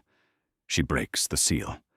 The letter is in cipher, which is not a surprise and is not a problem, because she grew up in a household that conducted correspondence with people who used ciphers, and she has been looking at coded Lannister communication in her mind's eye for months without knowing she was looking at it. She sits at the table in her room and opens the letter flat in the lamplight and reads the cipher's shape without reading its content, the way you read a voice without hearing the words, and the shape of it is familiar to her from letters her father received from Lannister agents when she was a girl, learning to manage a lord's household, which required her to know what proper correspondence looked like, and what correspondence from the wrong direction looked like. Under the wax, faint but there, is the impression of a small lion. Debossed into the paper from the inside of the seal, the kind of mark a ring makes when you press it into soft wax before it hardens. The Lannister lion. She puts the letter inside her sleeve and goes to find Robb. He is still in his tent when she arrives, and she sends the guard away and puts the letter on the table in front of him without speaking, and he looks at it, and she watches him work through the same process she went through, arriving at the same destination. "Who else knows?" he says. "The Maester. Me. You. Keep it that way." He turns the letter over in his hands. "Can you read the cipher?" "Given time." "How much time?" "An hour. Maybe 2. He looks at her. He is 15 going on 40, this boy, and she watches the king part of him sit down on top of the son part and get to work. "Take the time," he says. "I want to know what it says before we move." She takes it back to her room and works through it. The cipher is a simple substitution with a rotating key, the kind of thing that takes a professional half an hour to break and takes her somewhat longer because she is working without reference materials. But she has the patience for it, the particular patience of a woman who has spent her whole life getting things done by taking more care than other people were willing to take. By the second hour she has the whole of it. She reads it once, sitting very still, Then she goes to get the Greatjon. She finds him where he has been findable every morning lately, which is outside Bolton's tent, sitting on his bedroll with his sword across his knees, and the expression of a man who made a decision and sees no reason to unmake it. He looks up when she approaches. "You have something," he says. "I have a letter in Lannister cipher that was going south this morning. It contains the schedule of the next offensive, times, approach vectors, numbers, the kind of information that gets men killed on a ridge that was supposed to be undefended." The Greatjon stands up. "Arrest him," he says. Not a suggestion. "We will," she says, "but not like this. Not in the dark outside his tent." In the dark outside his tent is exactly where I would arrest him. "He has 40 Dreadfort soldiers in this camp," Catelyn says. "If we take him in the night without witnesses, without evidence presented formally, every one of those 40 soldiers has a reason to fight us before they have a reason to stand down. We do not want a fight inside this camp. We want a formal accusation with the letter in Robb's hand in front of every lord in this army, so that when the Dreadfort men are told to lay down their weapons, they have heard from a room full of witnesses that their lord is a proven traitor." The Greatjon absorbs this with the look of a man who disagrees with the method, but cannot find a flaw in the logic. "How long?" he says. "1 hour." He picks up his bedroll and rolls it under his arm. "Then I will stand outside this tent for 1 more hour," he says. "And if he moves before that hour is up, I will arrest him in the dark, and you can explain the formality to whoever asks." She goes to confirm what the Greatjon told her, his own account of what he has seen, the unregistered birds in the small hours, the pattern of behavior that looks like nothing by itself, and looks like everything when you already have the letter. He tells her calmly and in detail, which is the Greatjon being unexpectedly precise when it matters, and she thinks as she listens that the same quality that made him capture Walder Frey without permission is the quality that has been watching Bolton without being asked. He does what seems necessary to him, and he does not stop to ask. Robb assembles the council an hour later. He summons every lord by name, which is unusual, and tells them it concerns a matter of camp security, which is true. Bolton comes in last. He takes his seat at the table with the unhurried movement of a man who attends councils, because councils are where useful men spend their time, and he looks at the assembled lords and at Robb at the head of the table, and does not visibly adjust when he sees that the Greatjon and his men are stationed at the tent's exits. "My Lord Bolton," Robb says. "My lord," Bolton says. Robb puts the decoded letter on the table. He does not push it toward Bolton. He simply sets it down in the middle where everyone can see it. "A raven was taken from the air this morning, before it cleared the camp's perimeter," Robb says. "It was flying south. The letter it carried was in cipher. My mother decoded it." He pauses. "It contains the schedule of our next offensive. Movement times, positions, numbers. The same information that was discussed in this council 3 days ago, and in no other council." The tent is very quiet. Bolton looks at the letter. His face does exactly nothing. "I have no knowledge of any raven," he says. His voice is level. It does not shake, because it has never shaken. "There are a great many birds in this camp. I cannot speak to the habits of all of them." "The bird came from your section of the camp," Robb says, "from a cage that your men maintain." "My men maintain several cages for legitimate correspondence. Birds escape. Birds are taken by other birds. I cannot account for the movement of every bird that has ever been near my tents." There is not a flicker in him. He looks at Robb with the same composed attention that he brings to everything and denies each thing as it is presented. And each denial is technically defensible, and each one is a small, careful lie and everyone in the room can feel the shape of what is happening, even if no one has the proof to cut through it yet. Robb lets the silence settle for a moment. Then he looks at Grey Wind in the corner and gives him a small nod. Grey Wind has been sitting still in the corner since the council began. He gets to his feet now and walks across the tent with the unhurried, deliberate movement of an animal that has already decided where it is going. He walks past the other lords, past Catelyn, past Robb, and he walks directly to Roose Bolton. He stops 2 feet away. He does not sit.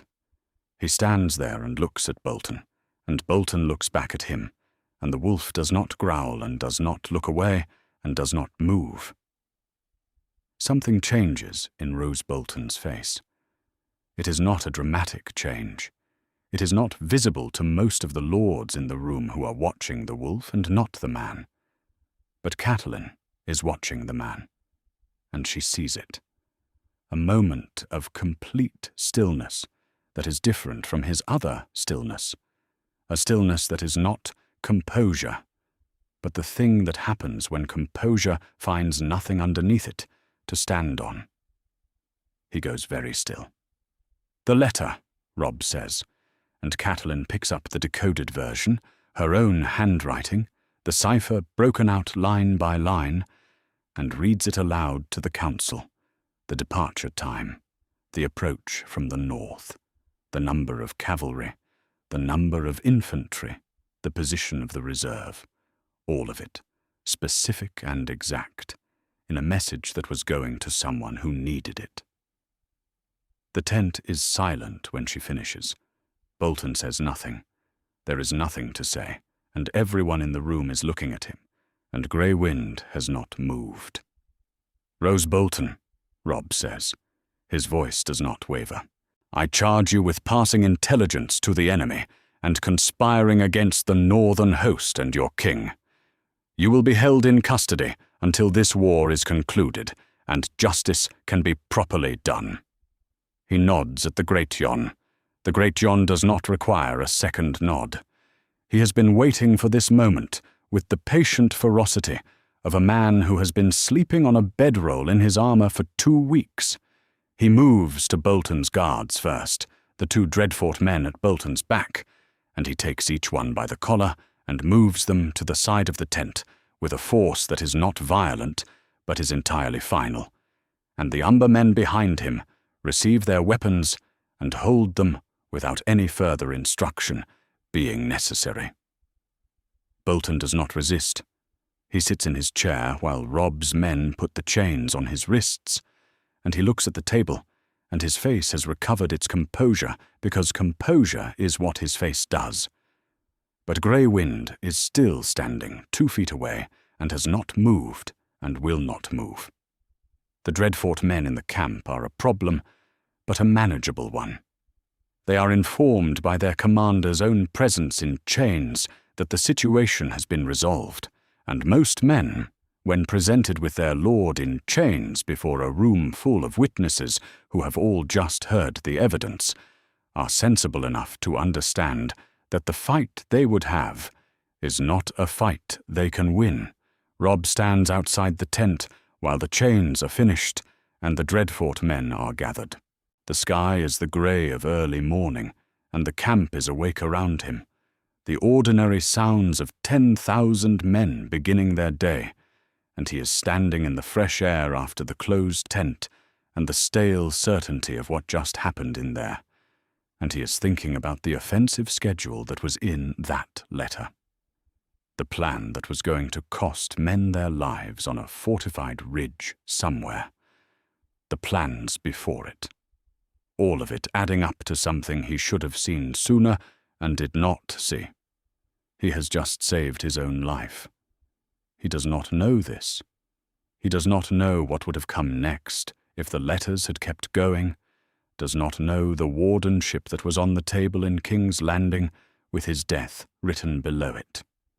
He only knows what he can see from where he stands, which is that he has just arrested one of his most senior commanders and lost a third of his available infantry at the moment when the army can least afford to lose anything. He stands there and breathes. Talisa finds him. She comes around the corner of the tent the way she comes around corners in general, which is directly and without announcing herself, and she looks at his face and at the camp around him, and puts her hand in his without saying anything, because she has learned to read him well enough to know when speaking would be less useful than standing there. They stand together in the cold, grey morning. After a while he says, "It could have been worse." She squeezes his hand. "It could always have been worse," she says. That is usually true. He almost smiles. He will find it again.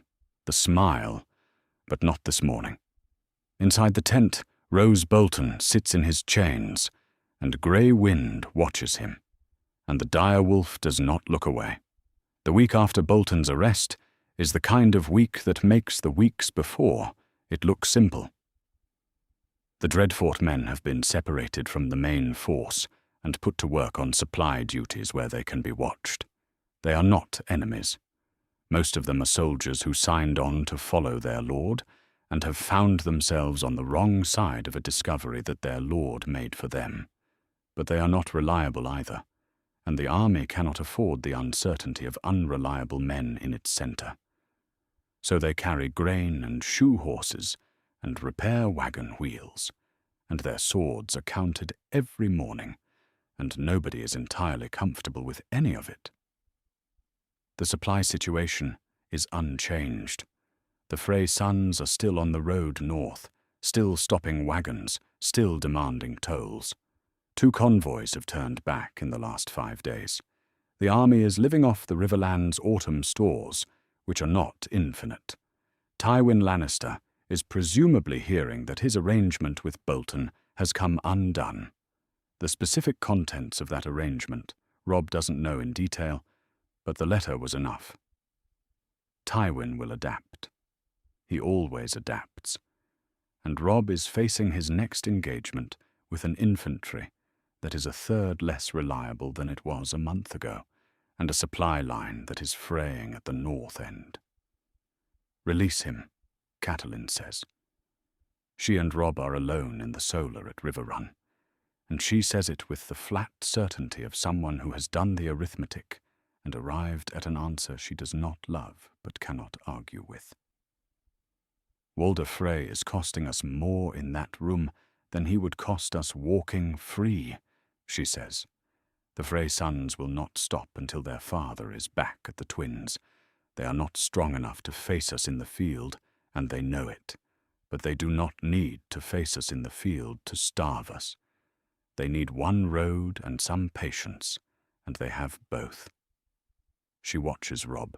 "We are keeping him to use him. We have not used him. He has been here for months, and we have his sons on our roads, and his people watching us from the twins. And the only thing we gain from his presence is the comfort of knowing where he is.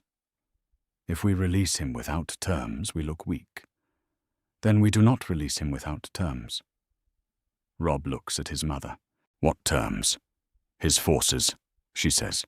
"All of them. The Frey host commits to our campaign, not neutrality.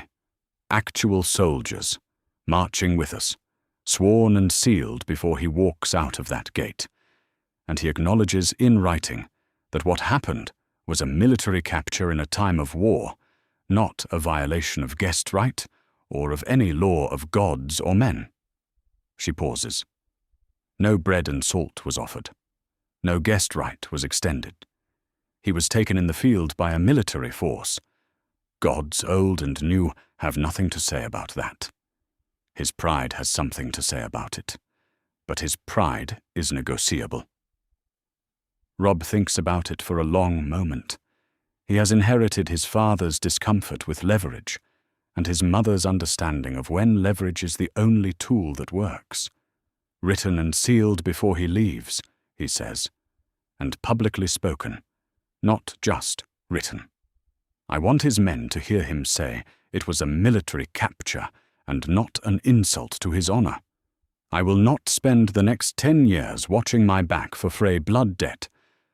I will handle it, Catelyn says. She goes to the east tower. Walder Frey is sitting in his chair by the moat window when she enters, which is where he has been sitting for months, with the patience of an old man who has been waiting longer than this for things he wanted. He looks up at her with his sharp old eyes and says nothing, which is his way of telling her that he has decided she needs to start. "You are going home," she says.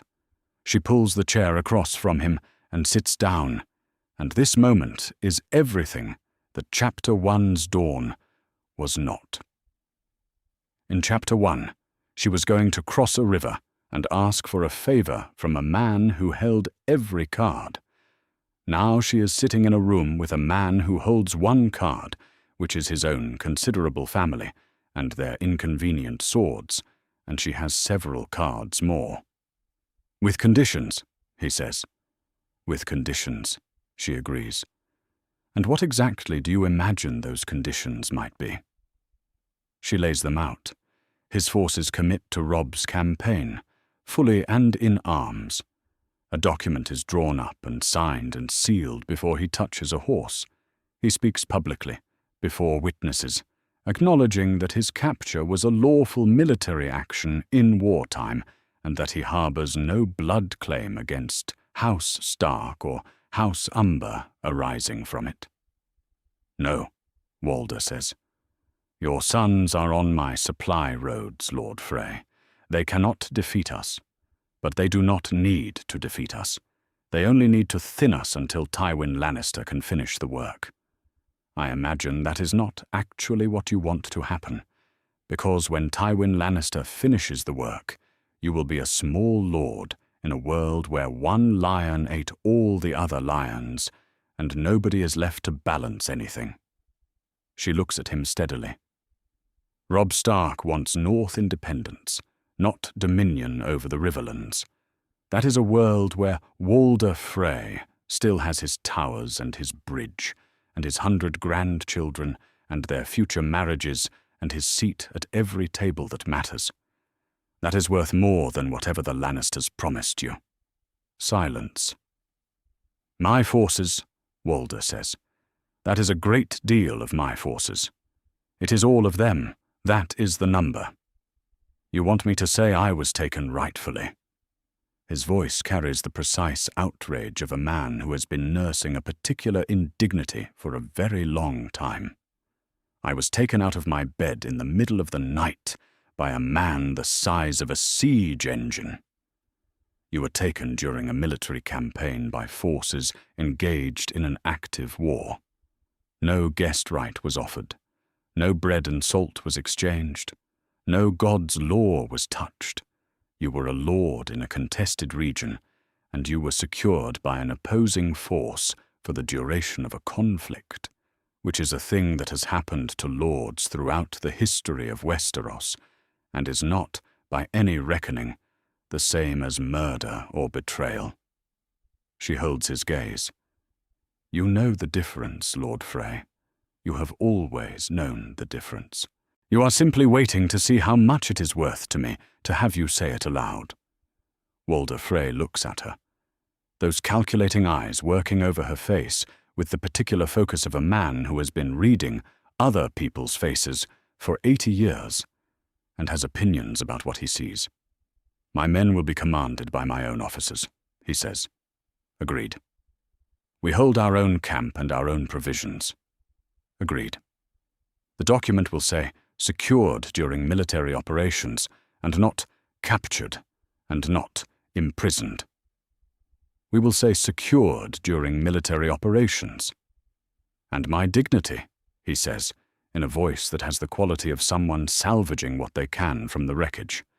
"I will tell everyone in this hall that Walder Frey proved himself the shrewdest negotiator I have sat across from in this entire war," Catelyn says, which is not quite a lie, and that House Frey's decision to commit to King Robb's cause reflects the Lord of the Crossing's legendary instinct for backing the correct side.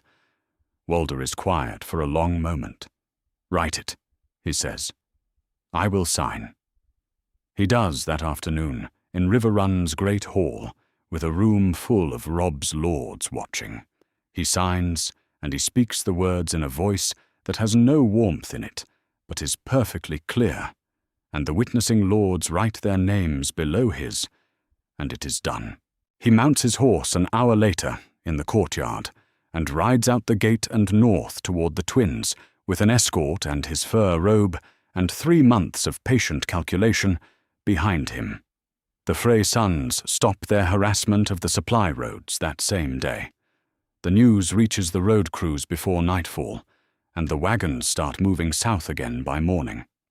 Within a week, 400 Frey soldiers are marching with the northern host, their banners raising the blue towers of the crossing above the grey wolves and the leaping fish. It is not the deal that could have been made in Chapter 1, and Walder Frey knows this. He would have had daughters married into the Stark line. He would have had grandsons fostered at Winterfell. He would have had the pride of a chosen ally, rather than the small dignity of a released prisoner who has agreed in writing to cooperate. He got less. He got considerably less. And he got it because an enormous man decided not to wait.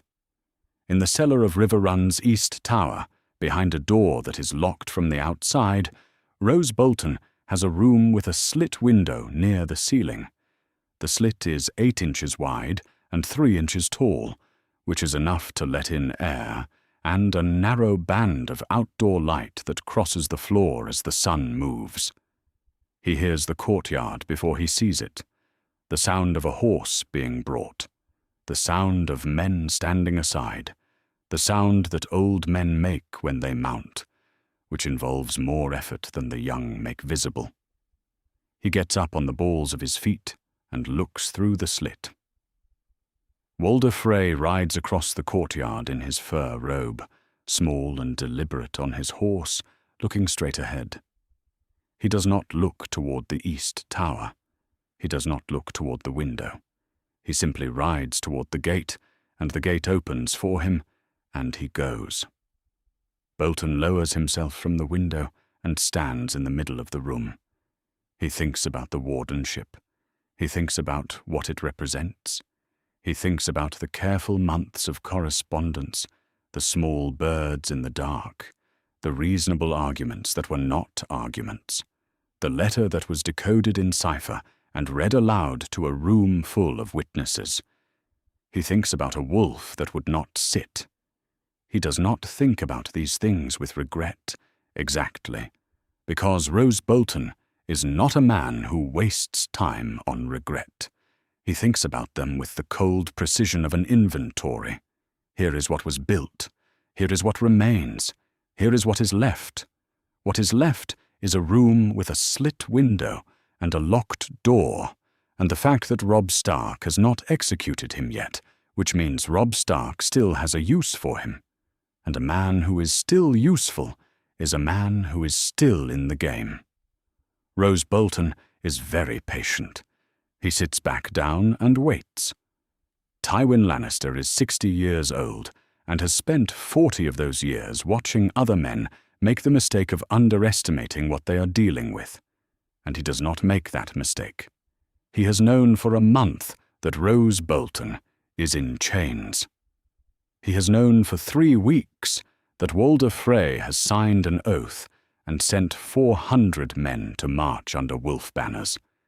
He has spent those weeks looking at maps and counting numbers and doing the cold arithmetic that is his particular genius, and the arithmetic tells him that if he waits, the boy in the Riverlands will consolidate, and if the boy consolidates, the cost of removing him goes up with every passing week. The arithmetic also tells him that his own position, while strong, is not infinite. Wars cost gold. Wars cost men. Wars cost the patience of lords who would rather be administering their lands. He moves before winter sets in. The Lannister host comes north through the Riverlands in the early cold, well provisioned and in force, and by the time Robb's outriders bring the news south to the command post at River Run, The column is already at the edge of the Trident country and moving steadily. The war council that night is the fullest one Robb has held. He stands at the head of the table with his bannermen ranged around it and looks at a coalition that 3 months ago he did not have. Riverland's lords whose castles have been watching Lannister forces camp outside their walls for seasons. The garrison commander who held Riverrun through a siege on stubbornness and cold rations. The Frey lords, 4 of them, sitting on the same side of the table and watching everything with the careful attention of men who have recently made a decision and are evaluating whether it was correct. And the Greatjon, who is not watching carefully at all, but is simply leaning forward with his jaw set and his hands flat on the table, as if he is already at the battle and is waiting for everyone else to catch up. Catelyn sits to Robb's right. She is 35 years old, and she looks at the table and at the room with the eyes of someone who has seen this coalition go from a threat to nothing, to a threat to something, and she is not ready to call it finished. "We do not defend," Robb says. He is 16 years old. He does not look 16 years old, which is relevant because the lords in this room are following what he is. And what he is a king who has won every battle he has fought in the Riverlands. Tywin has more men and more gold and more patience than we do. If we go behind walls and wait him out, he wins by attrition. We fight in the field. On ground we choose, and we end it. He points to the map. A low rise south of the bend in the Trident, open on 3 sides, with a tree line to the east that hides the depth of a force behind it. He cannot bring his full force to bear in one pass, Robb says.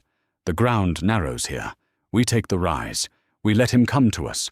And when he commits his center, we close the flanks.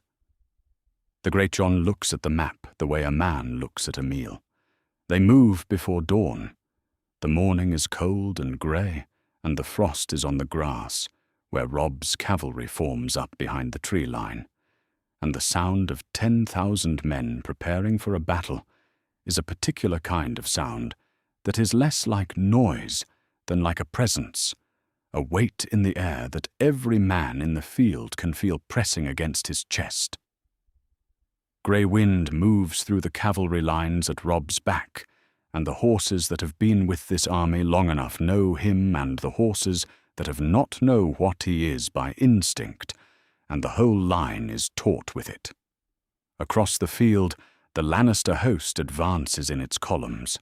Tywin runs an army the way he runs everything, which is with the precision of a man who has spent 40 years refining a process that was not bad to begin with. His cavalry comes in orderly pairs, his infantry behind in deep ranks, his vanguard a wall of golden shields that catches the weak winter sun and throws it back. He is not here to be flashy. He is here to push through whatever is between him and the Trident, and deal with the Boy King on terms of Tywin Lannister's choosing. He has read Robb Stark's battles. He knows the ambush is coming. He comes anyway, because he has enough men to absorb an ambush and still have a battle. The Lannister vanguard reaches the base of the rise. Robb drops his arm. The northern cavalry comes out of the tree line at the hard gallop, 300 horses on the left flank and 200 on the right, hitting the Lannister formation at the points where its columns are still spreading into line. The sound of it is extraordinary. Hoofbeats and the crash of shield walls and men shouting, all of it together, and grey wolf shapes moving at the edge of the cavalry line, where grey wind runs. The Lannister flanks bend. They do not break. These are Tywin's soldiers, blooded veterans who have been in battles before, and they bend and reform with the efficiency of men who have practiced for exactly this, and the flanks hold. In the center, the infantry lines meet. It is the kind of fighting that has no beauty in it, close and grinding and loud, axes and swords, and the particular close-quarters violence that infantry battles become when neither side gives ground. The Frey lords hold the right side of the northern line. They hold it with the solidity of men who have something specific to prove, or perhaps men who have something specific to fear, which often produces the same result. And when the Lannister push comes hardest at the right flank, the Frey contingent does not break. The Greatjon sees it from the center. He sees the right flank hold, and he sees the Lannister center beginning to push through the middle of the northern line, and he turns in his saddle and looks at Robb. Robb looks at him. "Now," Robb says. The Greatjon fills his lungs and turns toward his riders, and the sound that comes out of him is not precisely human, or at least is not precisely the kind of human sound that men make in ordinary circumstances, and every Umber rider in the line responds to it, the way cavalry responds when the man they have followed since birth makes the sound that means, "This is the moment, and we go now." They go. The Umber charge hits the Lannister center at the point where the northern line is bending, and the sound of it is like a wall falling, and the Lannister center does not fold so much as it shatters, because the Greatjon himself is at the tip of the charge, and there are very few things in the natural world that can stop the Greatjon when he has decided on a direction. Men go down. Men scatter. The center breaks into pieces, and the pieces have nowhere to go, because the flanks are still fighting, and the rise is at their back. Robb rides into the break behind the Greatjon. Grey Wind is at his horse's flanks, and the banner of the north is somewhere behind him, and Robb Stark is 16 years old, and in the middle of a battle that is turning, right now, in this moment, and he fights the way he has been fighting for a year and a half, which is without hesitation. A Lannister knight swings at him. He turns the blow and cuts. Another comes from the left. Grey Wind takes care of that one. The golden shields of the Lannister vanguard are fragmenting around him, men pulling back, trying to reform further south. Somewhere across the field, in the center of the Lannister line, a commander is making a decision. The Lannister standard begins to move south. It does not run. That is the thing that must be understood about Tywin Lannister at 70 yards. It does not break and scatter. The golden banners move south in order, the cavalry covering the withdrawal, the infantry pulling back in sections, each section covering the next. It is a retreat conducted the way a retreat is conducted when the man ordering it is the most experienced commander in the Seven Kingdoms, and has made a cold calculation that the fight he was going to fight today has become a fight that costs more than it gives. Robb recognizes it when he sees it. "Let them go," he says, and the words are passed back through the captains, and the northern cavalry breaks off pursuit at the tree line, and the field south of the rise fills with the aftermath of a battle that has been decided.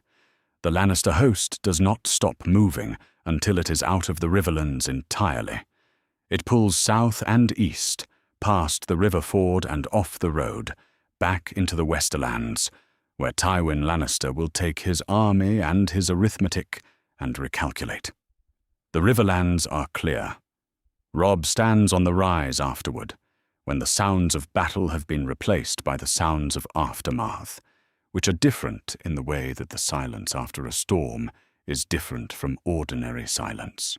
He is 16 years old, and he has grey wolf blood on his boots from where Grey Wind came back to him, and there is a cut on his right forearm from a sword that came at him sideways in the confusion of the center, and he has not noticed it yet, because there are things you do not notice during battles that you notice very clearly afterward. The field below the rise is the field of a battle that was won. The Lannister dead. The Northern dead. The Frey contingent still formed up in their position on the right flank, intact, having held. The Greatjon somewhere in the middle of his riders, coming back from the pursuit, enormous and still audible. Catelyn comes to find him. She does not say anything for a moment. She looks at the field and looks at her son, and looks at the cut on his arm, which she has noticed, even if he has not. "It's over," he says. "The field part. The Riverlands part." "I know," she says. "There is still the negotiation." "There is always a negotiation," she says, "but you have something to negotiate with now that you didn't have this morning." He looks south, toward where the Lannister banners have gone, toward the roads that run down to King's Landing and the Iron Throne, and all the things that this war was never quite about for him. He is not going to take the Iron Throne. He never had the numbers. He has always known this. But he has cleared the Riverlands. He has broken the siege of River Run. He has beaten Tywin Lannister's army in an open field and watched it retreat. He has done all of this with a coalition that was not supposed to exist. Northmen and Rivermen and Frey soldiers, who came because an old man in a fur robe signed his name to a document. And none of them are dead, who should not be dead, which is not nothing. Talisa appears at his other side. She looks at the cut on his arm and takes it in both hands without asking, and turns it toward the light. "This needs to be cleaned," she says. "I know. Now," she says. "Not when everything is sorted. Now." He almost smiles. He almost smiles, and it is the most genuine thing that has happened on this field all day. And grey wind leans against his leg in the cooling afternoon, and the banners of the north come down from the rise, and the riverlands spread out around them, cleared, won, ready for what comes next. The young wolf does not retreat. He never did. The ravens go back and forth for 3 weeks. Tywin Lannister does not negotiate in person. He negotiates through intermediaries, through careful language and precise terms, through the particular style of a man who has been making deals since before Robb Stark was born and knows exactly what each word costs. The first set of terms he sends are insulting, which is standard practice. You start where you want to end up and make the other side feel they have won something by pulling you back to where you always intended to land. Robb reads the first set and hands them to Catelyn and the Tully garrison commander and says nothing. "He will move," Catelyn says. He moves. The final terms look like this. The North is recognized as a sovereign kingdom, separate from the 7 kingdoms, with Robb Stark as its king. In exchange, Robb surrenders his claim to the Iron Throne and pledges to end all hostilities south of the Neck, which is the natural boundary of the North, where Moat Cailin guards the only land route through the bogland that separates the North from the rest of Westeros. Robb is a king in his own land, and Westeros below the Neck answers to King's Landing, and neither side crosses the other's line. Robb agrees. He did not go to war to take the Iron Throne. He went to war because his father was taken and killed, and because the North's honor required an answer, and because a boy of 15 looked at the lords who followed him and could not find it in himself to tell them their cause was not worth fighting for. He has been fighting for 2 years. The North is free. He is done. As part of the exchange, Rose Bolton is released to the Lannisters. He is put in a wagon at Riverrun's eastern gate, his wrists bound and his face arranged into its ordinary expression, and he rides out under a Lannister escort without saying anything to anyone. Robb watches the wagon go and thinks about a slit window in a cellar room and a very patient man sitting beside it. Bolton is Tywin's problem now. A man who would betray one king can betray another, which Tywin knows as well as Robb does, and what Tywin does with that knowledge is Tywin's business. Robb simply never wants to see him again. What Robb wants to see again is Winterfell. But there is one more thing before the road north. The heir of Riverrun is married in Riverrun's sept on a morning in late autumn when the sun comes through the coloured glass in the high windows and puts red and blue light on the stone floor. The sept is open. The doors are open. Every lord who is still at Riverrun is there, and the river lords who rode to the Trident are there, and standing in the back row with the expression of a man attending someone else's good fortune and deciding to be pleasant about it is Walder Frey. He has brought his daughter for the occasion, one of his daughters by his sixth wife, a young woman with dark eyes who looks out at the gathered lords with the composed attention of a person who has been told her whole life that her value lies in her useful placement and has decided to make the best of useful placement. She stands beside the heir of Riverrun at the altar, and they say the words to each other in the ordinary way that words are said when they are true. No one changes the music at the back of the room. The doors stay open. Nobody comes with swords. When it is done, Walder Frey gives the couple a grudging nod from the back row that is the closest he comes, under any circumstances, to a benediction. Catelyn catches his eye across the room, and he gives her a look that says he knows exactly what this is and has made his peace with it, and will remember this for the rest of his natural life, which is how he makes peace with everything. Later, when the feast is well underway, and the torches are lit, and the river lords have found their wine, and the Frey sons are stiffly courteous to people they did not choose to be courteous to, Talisa finds Robb in the corridor outside. She has been looking for him with a particular quality of purpose that he has learned to recognize. The look that means she has something to say that she wants to say when no one else is in the room. "I am pregnant," she says. He looks at her for a moment. She is watching his face. "The first child," he says, "of a free North." She searches his face a moment longer and finds what she was looking for, which is that he means it, and she exhales. He reaches for her hand. She lets him take it. They stand in the corridor for a while and do not feel the need to say anything else. The ceremony for the Greatjon is in the Great Hall the following morning, in front of the assembled lords of the North and Riverlands, and the Frey lords who are technically still there on business and have not quite gotten around to leaving. Robb calls the Greatjon to stand before the high seat and addresses him in front of everyone. He does not speak of Walder Frey being carried across the bridge in the dark. He does not speak of the bedroll in armour outside Bolton's tent. He does not catalogue the evidence. "There is a quality," Robb says, speaking to the hall rather than specifically to the Greatjon, because what he is saying is for everyone, that is rarer than courage and harder to name than loyalty. And it is this: the ability to know a thing before you can prove it, to know which man to trust and which to watch, to know when patience is wisdom and when patience is cowardice.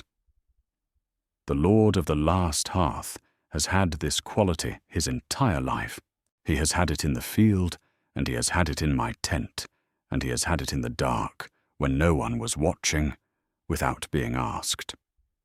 He looks at the Greatjon, who is standing in the middle of the hall with his hands at his sides, and the expression of a man who suspects he is about to be embarrassed and has not yet decided how to feel about it. He has my gratitude. He has the North's gratitude, and he has a new title, which he will probably think is unnecessary, and will accept anyway because he is, at heart, a man who does what needs doing. He names him Sword of the King in the North. The hall fills with the sound of lords striking sword pommels on tables, which is the northern custom, the sound building and rolling like a second battle. The Greatjon stands in the middle of it and says nothing for a moment, which is not how the Greatjon usually handles situations, and then he says, "Aye, in a voice somewhat lower than his usual register, and sits down. Robb rides out 2 days later. Catelyn walks with him to the gate of Riverrun, which is where they have walked together every time he has ridden out in the last 2 years, and he thinks about all those other mornings as he leads his horse across the courtyard. "You are not coming," he says. Not a question. Not yet. She looks at the castle around her, at the walls and the river, and the banners above the gate that fly the jumping trout. There is work here still. The Tully heir and his new wife will need guidance through the first year of their marriage, and through the first year of what comes after the war, which is harder than people expect. She looks at Robb. "And I have to learn what the peace means for your sisters. There are terms to explore there." He nods. "Tell Bran," she says. "I will." She looks at him. He is 16 years old, though he does not look 16.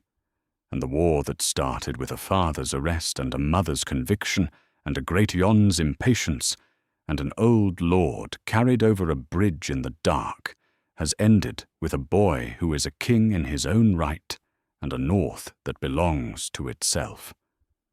She straightens his cloak before she can stop herself, which is a mother's gesture and not a queen regent's gesture, and he does not pull away. "Go home," she says.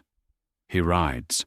The King's Road runs north from the Riverlands toward the Neck, and then through the Neck and beyond, past the bogs and the causeways and the marshland that separates the rest of the world from the north, and then on through the open country toward Winterfell, where the hot springs run under the ancient stone and the Godswood heart tree stands in its courtyard, and Bran is waiting to hear that his brother is coming home. Robb rides north with Talisa beside him, and grey wind ranging ahead through the roadside grass. The Stark banners travel with them, grey direwolf on white, snapping in the cold air of early winter. It is a 2,000-mile road from the Riverlands to the top of the world, and they have time, and the road is theirs. Winter is coming, but Ned Stark's son is alive, and the North is free, and his wife is carrying the first Stark born in an independent kingdom in 300 years, and the direwolf runs ahead on an open road, and somewhere behind them the Greatjon is probably already causing trouble, and the ravens fly between Riverrun and King's Landing and carry the quiet news of peace. Winter is coming. But so is morning. That's our theory. Westeros is a land filled with exciting stories and possibilities, and we love exploring them. If you want to accompany us on this journey across the 7 kingdoms and beyond, then please like, share,